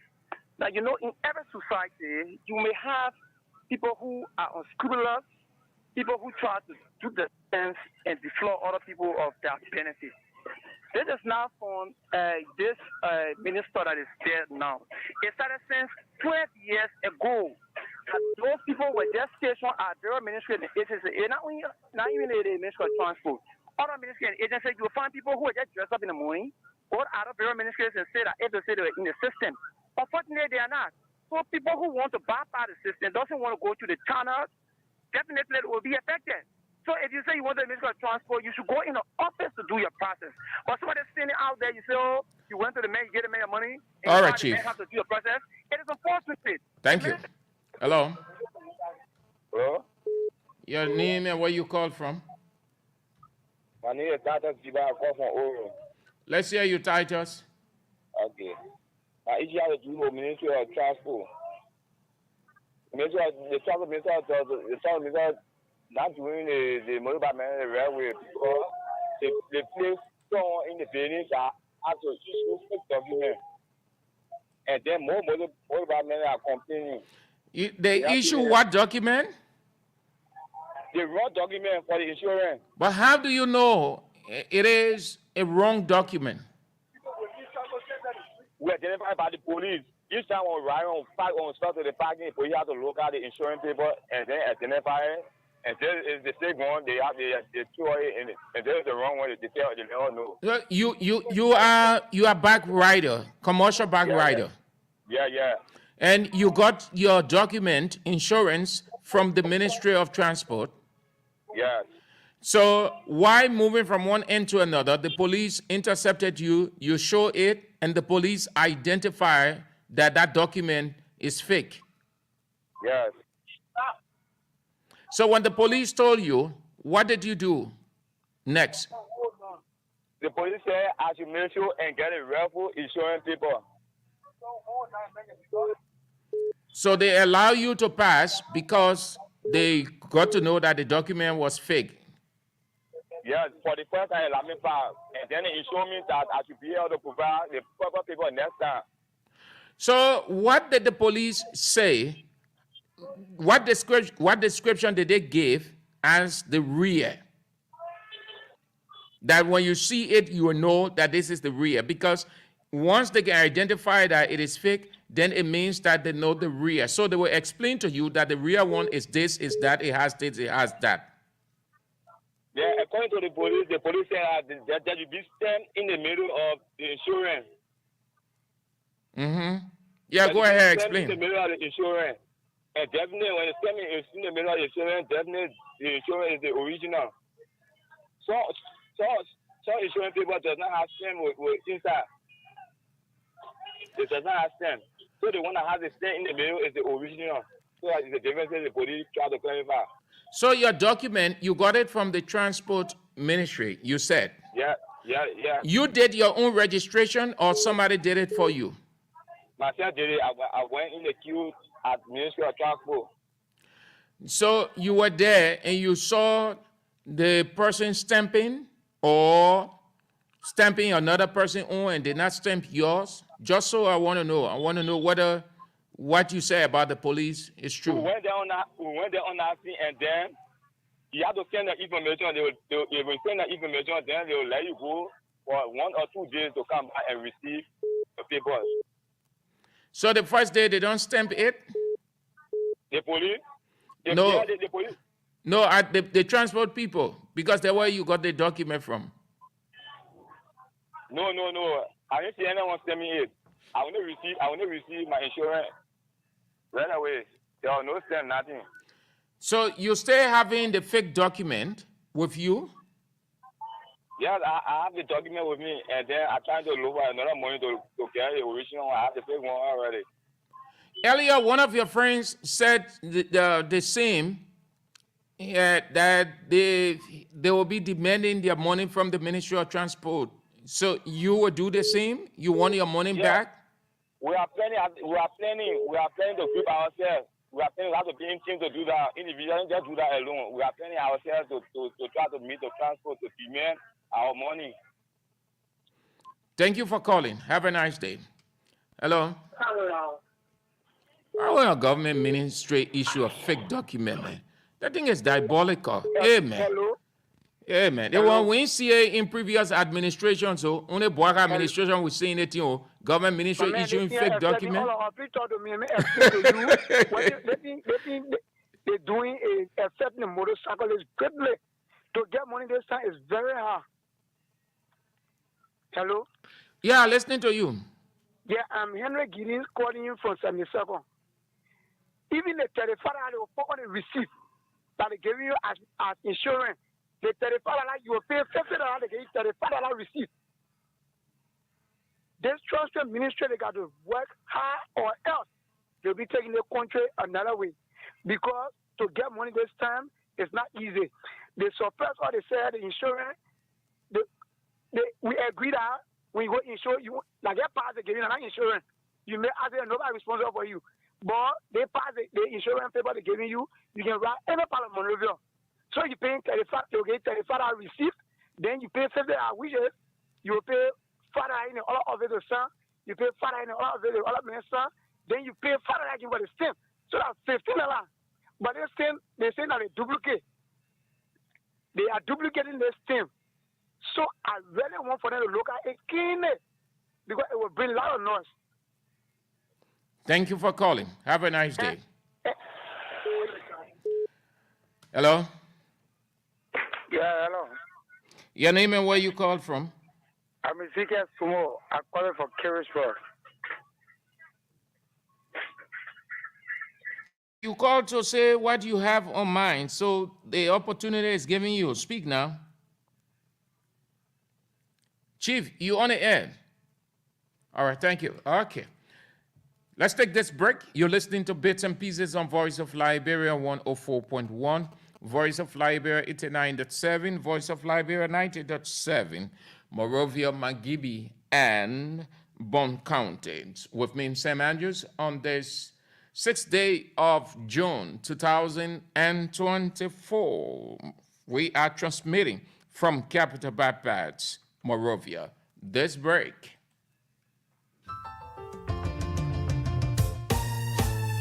My people, where you at? Where you at? Wake up from your slumber, stop sleeping. Whip your hands, whip your hands, whip your hands, whip your. Come on, come on, come on. I know y'all sleeping now. Y'all gotta whip us some more, yeah? Okay, let's go. The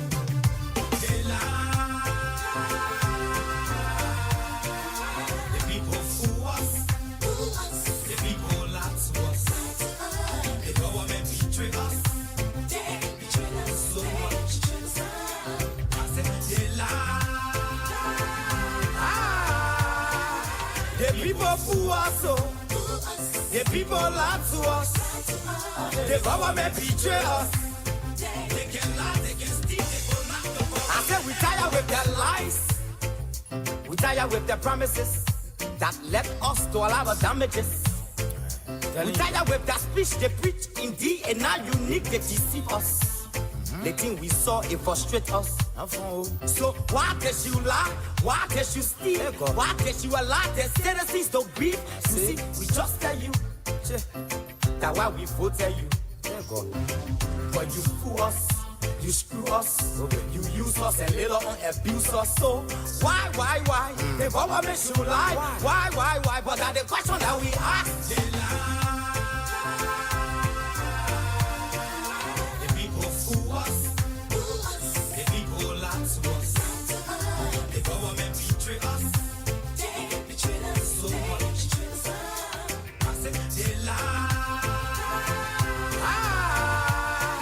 The people fool us, oh. The people lie to us. The government betray us. They can lie, they can steal, they will not the corrupt. I said no one to trust. My people no one to hope on. Nobody. My hope that I have been broken. I'm telling you, brother. So where are the schools? Where are heroes? Where are the God that they say they could afford? But they too selfish. The people tired with their rhetoric. People tired, they tired. You see the reason why we ask why the government betray. They have enough of time, but yeah, then still they delay. People suffer. No work, but people crying for hunger. Look at. Your vision and your mission, your intention to the nation, they poor. You got nothing.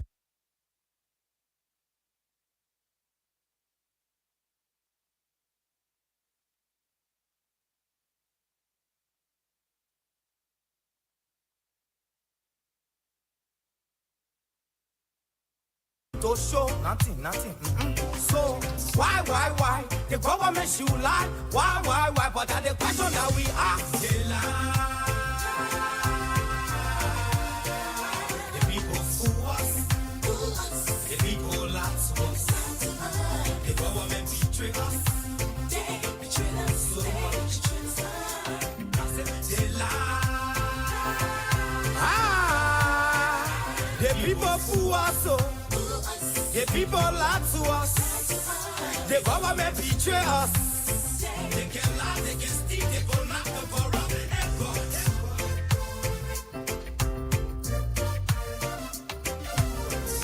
corrupt. Dakon J. They lie to us. They fool us. They made promises they can't fulfill. We tired with the promises. And certainly deliver rhetorical speeches. With that speech they preach indeed and not unique, they deceive us. The thing we saw it frustrated. They make you to believe that they are real, but they aren't. Dakon J with that one, they lie to us. That's what the politicians are. They lie. Politicians are nobody or persons to trust. Don't waste your time on them. So you see, we just tell you. That's why we vote tell you. But you fool us, you screw us, you use us and later on abuse us. So I like those words, screw us, abuse us, and use us. What one that we ask?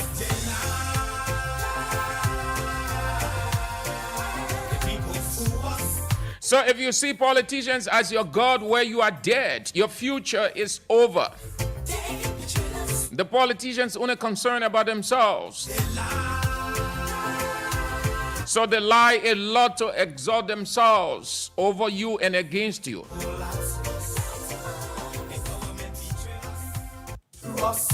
You use us and later on abuse us. So why? The government should lie. Why? But that's the question that we ask.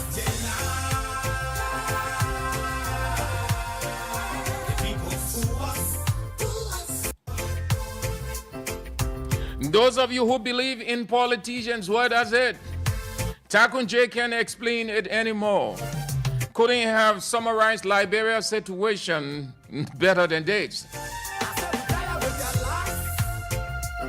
Wherever you are following the show, in the car, commercial, private, wherever, good afternoon to you. It's good that you joined us. You made us a part of your day's itinerary. This is the show, Good Bits and Pieces on Voice of Liberia 104.1 within St. Andrews. Just tell you, that's why we vote tell you. But you fool us. You screw us, you use us and later on abuse us. So why? The government should lie. Why? But that's the question that we ask. The people fool us. The people lie to us. The government betray us. They betray us so much. I said they lie.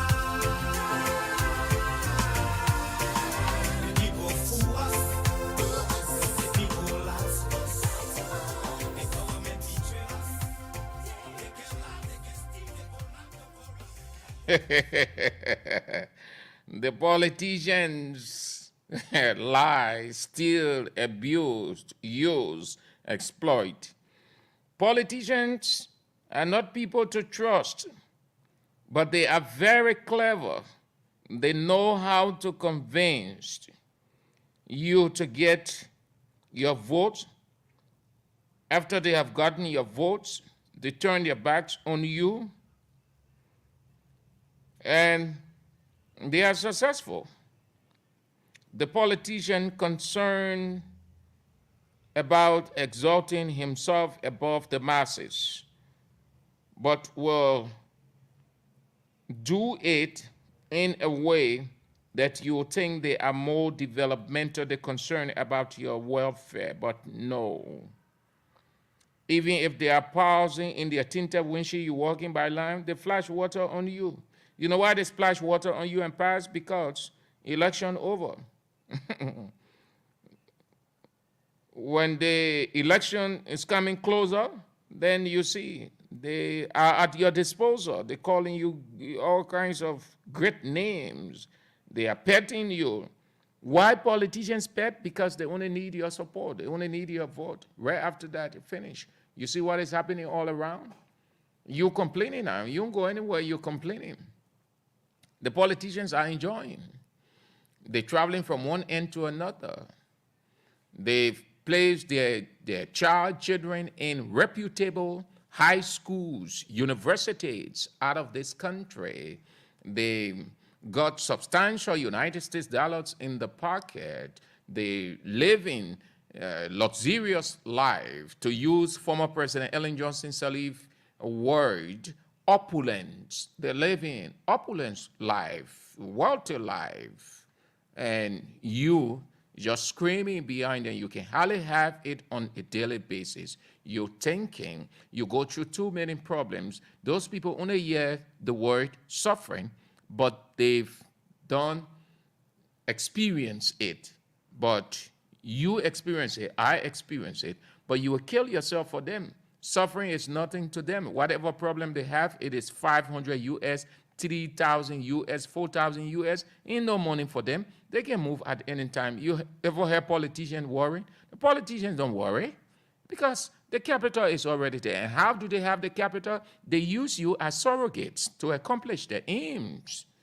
That is why you have to be very careful. And those of you who have elected, those you elected, you have to checkmate them. They are under obligation. Don't be afraid. You have to checkmate them. If they are not responding readily in the district that you find yourself in, you stood on the line, you voted, you gave your approbation, you have to speak to them, you have to checkmate them. If your life isn't improving within that district, apart from your individual hustle, by the legislator or the lawmaker, you have to bring them to the book. You have to bring them to book. If nothing is happening at all, then you know that the politicians lie. But that's what they do best. The only language that the politician understands and uses best, lies. Politicians are never truthful. Never truthful. Never. From time to time, since God created the world, politicians never truthful. All right. So let's close with this one. Let's close with this one. Just can't find that voice, but I will get it. So it was announced the coming in of 750 Liberians from Ghana who resided at the Bujumbura refugee camp for several years because of the war in Liberia that killed about 250,000 people, displaced tens of thousands. Most or majority sought refuge out of Liberia. The purpose for which they sought refuge in Ghana no longer exists. So the Ghanaian government will inform the Liberian government through a diplomatic means to have their citizens taken from Ghana. Fast forward, that arrangement was concluded. Jerry Ama, Deputy Foreign Minister for Legal Affairs, will head the delegation in concert with LRRC boss Patrick Woolsey and other officials of the government. They repatriated or brought back 750. As soon as the first batch arrived on Liberia's soil, the executive director of LRRC, Patrick Woolsey, took to the camera and microphones without carefully looking at the situation and consulting before what he needed to say or not. He went and started to brand the people. He said, majority of those who came from Ghana are Zogos, drug addicts, and on, exposing the other group of people that 83, no parents, adults now, no parents, 103, no families, something that he should have kept instead of disclosing. There are certain things that you can just say public or you can give to the public. He went explaining most of the people who came from our observation and our test, they are Zogos, they are drug addicts, they're on drug. 103, no children, no parents, 15 pregnant. The man disclosing. So I felt that it was wrong, given the condition in which they were brought back. It was not something of a party, a jubilant something. No, they've been there for a while, the arrangement on which they came back. So it is psychological in itself. How to get back home, get life started, not knowing anybody, some of them, all kinds of stuff. Too many things to take into consideration. So you wouldn't want to go and increase the problem or increase the mental headache. So usually what people do, they will just announce that the first batch has arrived in Liberia and the government, in collaboration with its partners, are helping or trying to take care of them and do a relocation or reintegration. They will explain those things around it in terms of keeping them. They will not go to say they are Zogos, they are this, they are that. We had thought the executive director would have kept everything and just say, these are the number, or this is the number of people that have arrived. The government is in charge. The government has completed these amount of structures. They are being fed. The government is taking care of them. No, you just play around it like the white people would do. But instead, the executive director, Patrick Woolsey, the man went with outright condemnation. Already, the country is battling with that load. The Zogos that year. They too, some of them, not all, want to live that kind of life. Then they are hearing a government minister or a government official saying most of the people who came from Ghana, they are Zogos. So the Zogos that are here too would say, oh, but the people, and they come in John, or So those who want to leave now, they say, oh, but no need. We get our money and they come and be with us, they come and join us. You hear what the government say, that the people that came back from Ghana, they're Sokos, they jelly or two. So we said that it was wrong, that it wasn't right. And the same thing I said, let me say, because I've saw it in Ellen's government, saw it in Weah's government, we've seen it in Bwaka's government. And I've talked about this thing over and over. It is wrong for a minister or any government official to just go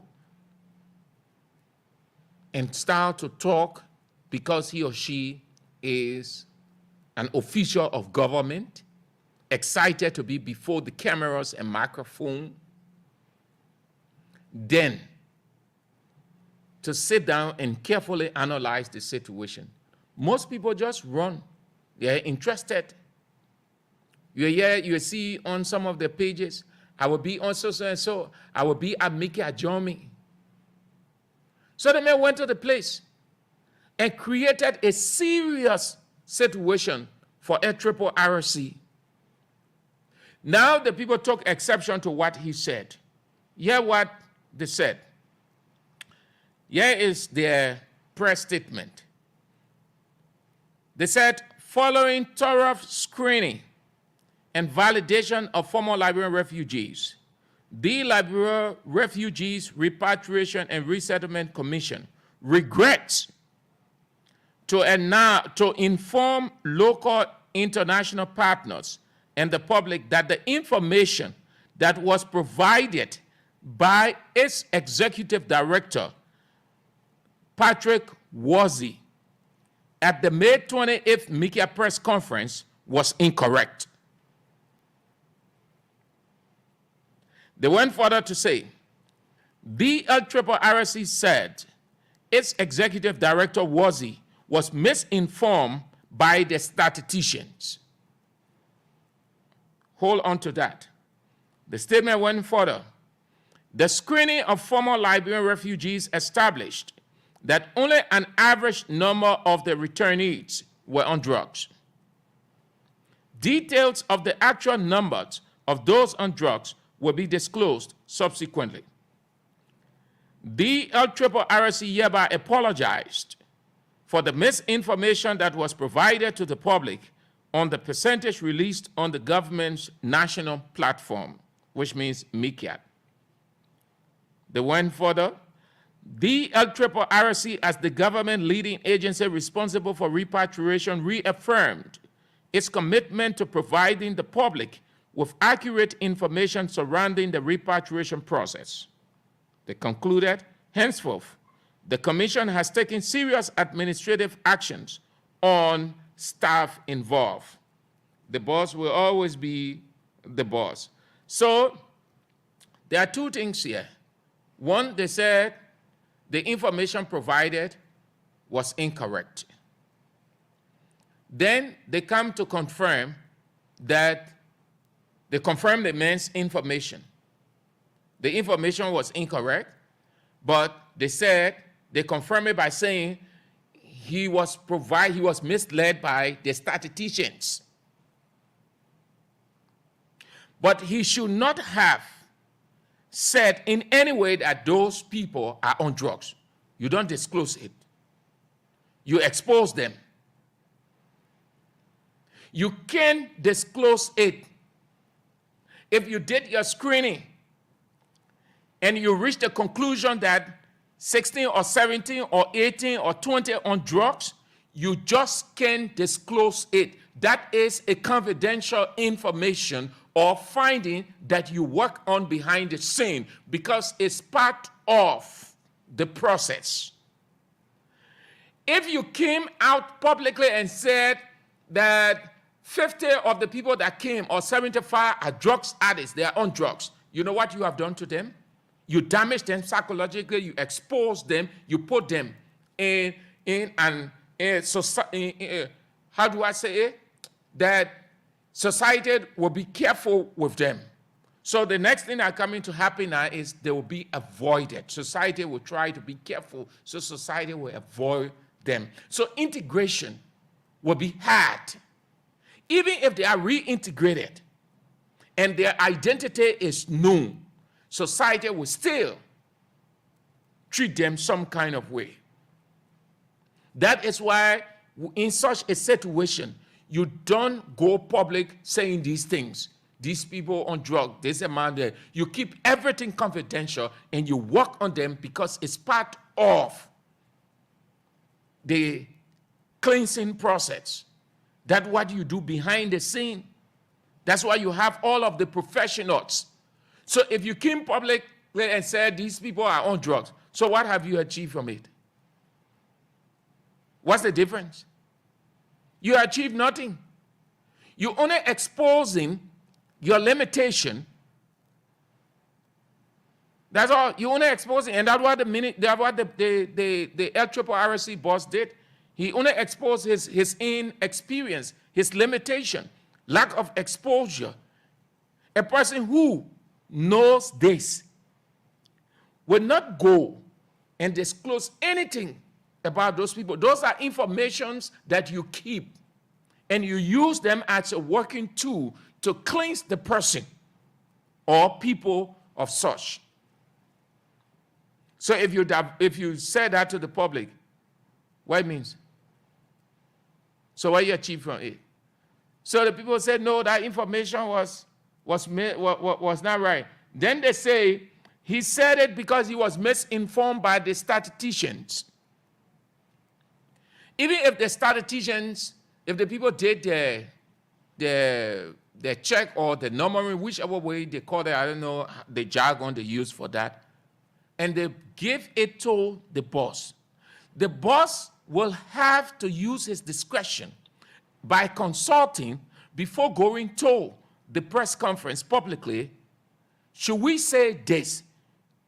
Should we tell the public the number of persons on drugs, number of persons on this?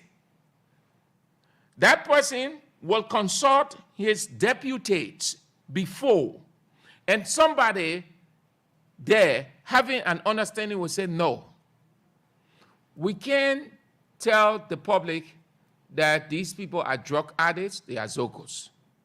We can't tell the public that these are the number of women who are pregnant. We can't tell the public these are the number of people or children with no parents. And these are the reasons for not telling the people. So when that conversation now, then it's going to be suggested that Mr. Executive Director just explain to the people the number of persons came in and what the government is doing to have them taken care of, the condition, and all of those things. So pregnancy, Zogozo, drug addicts, it is for LRRC in concert with its partners to deal with behind the scene. So, but most of the ministers in this country, as far as they're concerned, they are ministers. So they should just go to the media and talk. So the people took exception and say no. But the reason the boss is always the boss, yeah, the statisticians are the ones who are sacrificed. They expose them to protect Patrick Woolsey, who went to the place blunder. They said the information provided, the information they gave him, that what he said. Even if they gave you the information, you are the overall boss. You know that one, that common sense. And you say the people that you ought not to say the people Zogos. You ought not to say they own drugs. You did not bring them back in the country to expose them. You did not bring them back into the country to put them in harm's way or to be rejected. Because if you say those things publicly, the public has different ways of reacting. They put battling Zogos and drug addicts here, then you say the people that came back from Ghana, majority of them are Zogos, are drug addicts. You know what you're telling the public to do to those people if they see them?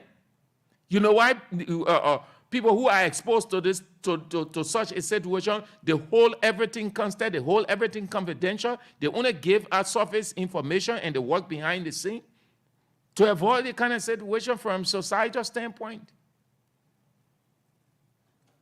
The same way, if it is said of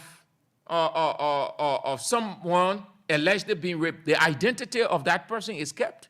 Why do you think the people say you can't expose the identity of the person who is allegedly or said to be raped? The reason for that, because if you expose the person's identity, not only will it is a psychological burden, which could lead the person to committing suicide, but society sees that person, they will treat that person with different reactions. So they keep everything confidential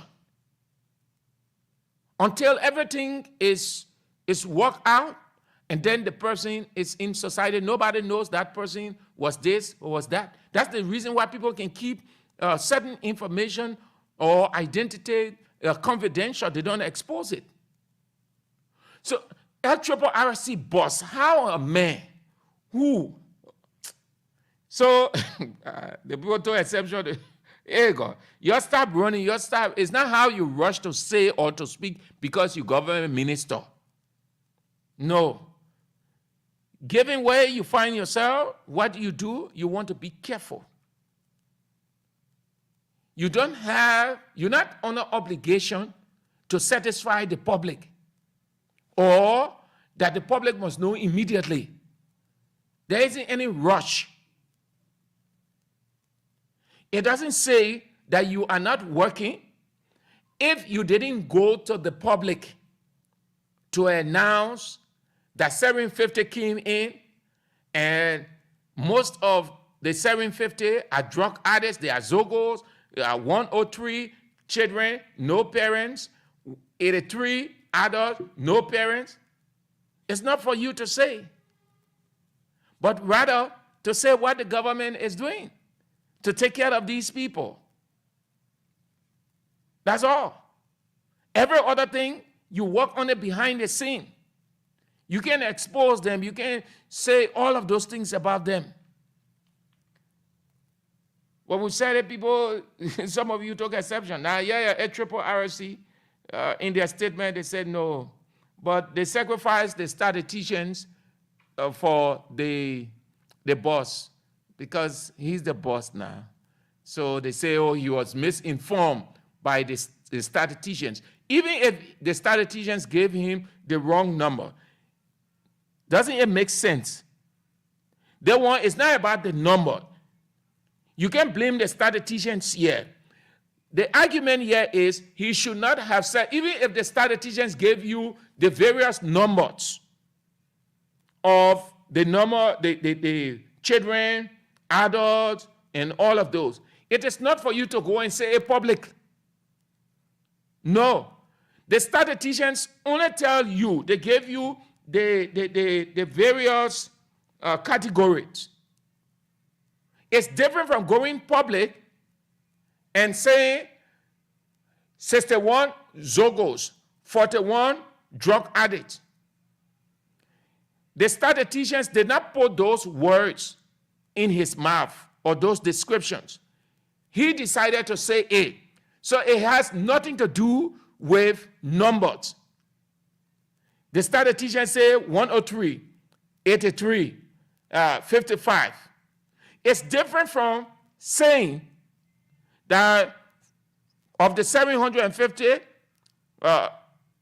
150 are Zogos. That it was his own thing that he said. So because he is the boss, they try to protect him, so they put it on the statisticians. And the way they said it, you can't blame the statisticians because they're only responsible for numbers. What the man did, he was a public exposure. Was it the statisticians that told him go and say this, or they wrote it and gave to him, or they forced him? No, he said it. He said it. Even if the statisticians gave, that one a common sense. If the statistician said 103 pregnant, 104 days, 105, you as the boss, you look at it and say, no, we can't say this to the public. We might just say 750 arrived, the government is doing this, the government is doing that. Why? Because these are not necessary. It's not for public consumption. Personal discretion right there. But because most of the government officials like to show up, so he went rushing because he been hearing and watching all other ministers of government, agencies going at Mika to speak, so he needed to go down in history. So because the situation was so catching, everybody was concerned about those Liberians coming back, how they're coming back, when they're coming back, and finally they arrived. So, okay, this is a good opportunity. So let me go to Mika, and I went to Mika, he blundered. You're listening to Bits and Pieces on Voice of Liberia 104.1 with me, Sam Andrews and Edwin Dry on this 6th day of June 2024. Few calls, and then we are out. 0770 907 907 0770 907 907 0886 673 922 0776 36 40 45. Hello. Good afternoon, sir. Your name, where you called from? I'm Joyous Morris calling you from Cooper's Farm, Fennel.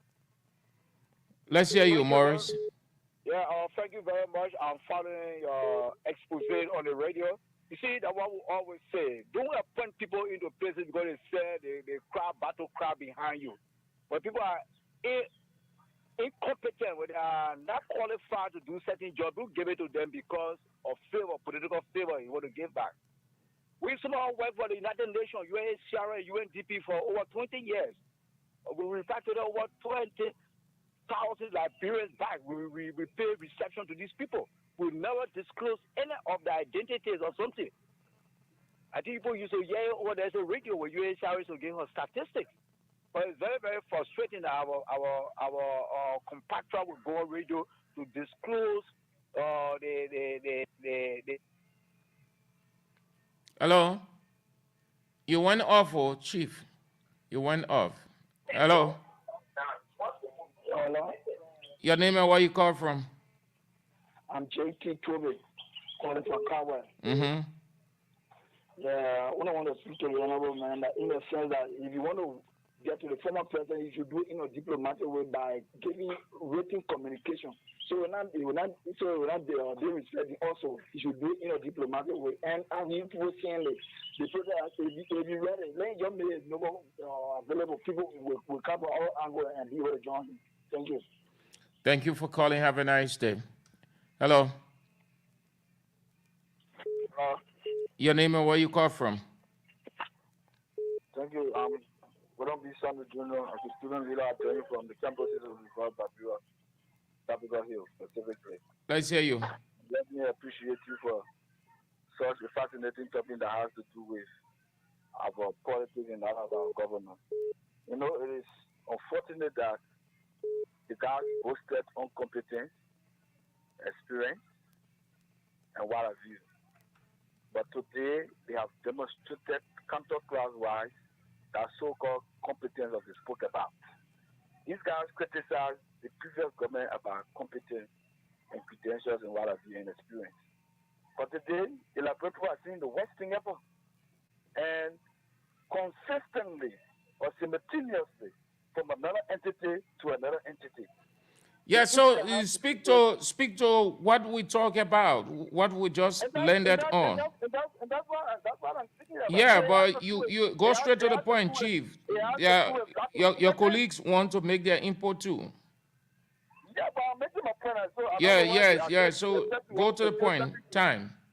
So what I'm saying is that what has happened in both entities, whether the Commerce and that of the LDA and that of the LAAA, it shows lack of competence. It shows lack of maturity. Okay, Chief. Thank you. Hello. Hello. Your name and where you call from? I'm Chusu United Party Jackson. I join you from district number 6. Let's hear you. Okay. in my right mind, I think what Mr. Woozy did, for me, I don't see it to be any problem. Reason being is that we need to know how many children came on board, and we also need to know how many pregnant women came on board. That's one. Two, you're saying Zogos or they're saying Zogos. We need to know if these people are on drugs, then we will know how the government will treat them. But if they are just going to keep it according to you behind the scenes, the people who treating them, they are what? The people who what? The people who taking care of them, they are what? That the government taking care of them. But then why you say we need to know so the government, that is in government. Listen now, that the way how the government said that 739 persons came, right? Out of 739, now Mr. Woozy are making us to know how many children among them. He also makes us to know how many pregnant women among them. Okay, Chief. He has an issue. Thank you. Hello. Yeah, hello, Bro Andrew. Your name? Where you call from? Yeah, Benjamin calling from Ria. Let's hear you, Benjamin. Yeah, thank you for the topic. I want a question I want to ask really. What really is going on for the misinformation in the government, in the ministry, all over the days? I say all happiness or rushing to make that more than the other person. That is because everywhere parent is there. You go to the transport ministry parent, you go to the other side parent. So what happens? So it means everybody in the government they know more than nobody want to count down. Everybody must just show that the son is so that what bringing the misinformation. Let me talk, let the other people hear me. Let me talk on the side to let other people hear too. So I must speak in my own capacity so that the parent. So that just be managing it will move on there gradually will be praying. Thank you. A graduate, eh? Thank you for calling. Have a nice day. Hello. 0770 907 907 0770 907 907. Okay, so we talked about it earlier, and former information minister and maritime boss Len Eugene Nangbe will confirm it. Hello? Yeah, man. How do you do, sir? I'm great. Okay. I'm Lorenzo Gued from 14th Street. Let's hear you, Lorenzo.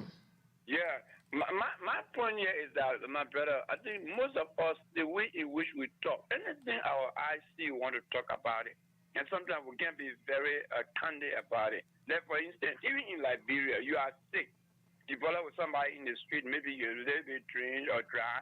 Instead of a person saying, oh, how you coming home, my brother? Say, how you dry, sir? I mean, look how you dry. That's been very, very intelligent. That's the same thing that will happen over there. The information for you, for your consumption, so that you will know what to do. It becomes a task. Because we're talking about integration. We're talking about repatriation. You know, all those kind of things. You are now responsible to take care of these things. Not for public consumption. No. Now, you know what it costs? Even some people who are sober to go to their friends or family, the family will be rejecting them, will be afraid of them. See, it costs so much trouble for the people. That's what I really want to say. Thank you for calling. Have a nice day. Hello. Hello. Your name, where you call from? Thank you. I'm Mariam Bama, and I joined you from station number 13. Yes. Hello. Yeah. So yes, the issue that has to do with the repatriates from Ghana to Liberia, and with such announcement being made, I've seen a squad devastating for those people that were repatriated, because the issue that has to do with repatriation, if the people come, obviously they will be integrated within the society. If there are any problems as they announced publicly, all you need to have done as your entity and symbol of reference is for those people to be reintegrated in the society and follow all of the channel with their partners and work with them. But what you have done, you have exposed them, and it's just fair enough that most of them will be rejected in society, especially when they are being identified as some of the detainees. So the minister didn't do well, and so we start to see the information ministry trying to sue them. Because the first thing is that if a minister wants to speak at the information ministry, those messages must be scrutinized. Because what we are aware of, what we do know is that the information ministry, whenever the proper messages that it means law enforcement. So for the information ministry to not come back after using your platform, or minister use your platform, to add proud to them using your platform, it's quite unfortunate. It's so lack of incompetence. Thank you so much. So much. Thank you so much. Have a nice day. So earlier we talked about what transpired at the airport that led to the Secretary General of CDC, Jefferson Koji, giving a news conference. The parties, or the men who led the party into the 2023 elections as the campaign chairman, former maritime boss Eugene Nangwe, will say this. He said, 2 weeks ago, the former president informed the Liberian government through a written communication about an invitation extended to ex-President Weah for a diplomatic meeting in Accra, Ghana, with arrangements made for a private jet. Mr. Nangwe went further to say, in preparation, EPS officers were dispatched early at 7 a.m. today, which is Thursday today, to facilitate the former President George Weah's departure. However, upon arrival at the airport, we discovered the presidential lodge was locked. Len Eugene Nangwe went further. He said, after inquiring with protocol officers, we were informed that only the VIP lodge was available, but there was no immigration officers present. We were advised to proceed through the regular terminal for security checks and return to the VIP lounge once immigration officers arrived. Very interesting. Then this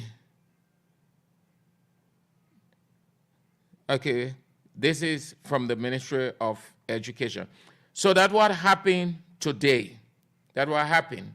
So Len Eugene Nangwe will give his position or confirming what came out that led the party through its Secretary General, Jefferson Koji, to call a news conference condemning the act and said that the party, they would take action, but stop short of saying what the action will be and when, but caution the government to be very careful how it treats its standard bearer and former president. That's it. That's all the time we've got to be on the show. Thank you ever so much for being with us on Bits and Pieces on Voice of Liberia 104.1 Monrovia. We are transmitting from Capital Bypass, Voice of Liberia 89.7 Kakata, Magibi County, and Voice of Liberia 90.7 Bon County, as well as the online radio, in which you can follow all of our programs from wherever you are around the world. www.voiceofliberiaradio.com. The show is back tomorrow. But before then, the repeat of today's presentation of Good Morning Liberia is on at 7. And then tomorrow morning, a fresh edition is on with the two presenters, Sekou Sharif and Samira Waller. You don't want to miss it. My name is Sam Andrews. Edwin Driver saying, Shalom. Don't trouble nothing too much, you know. 1,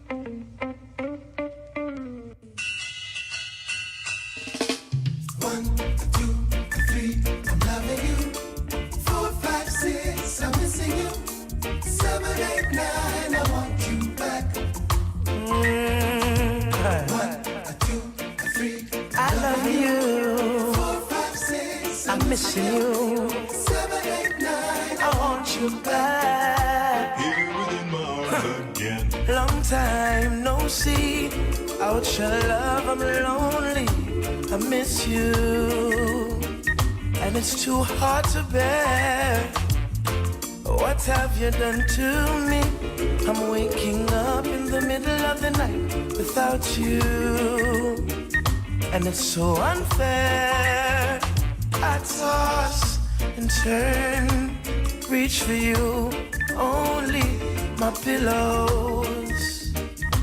Soon awake, the morning, the sun rises, but I'm alone.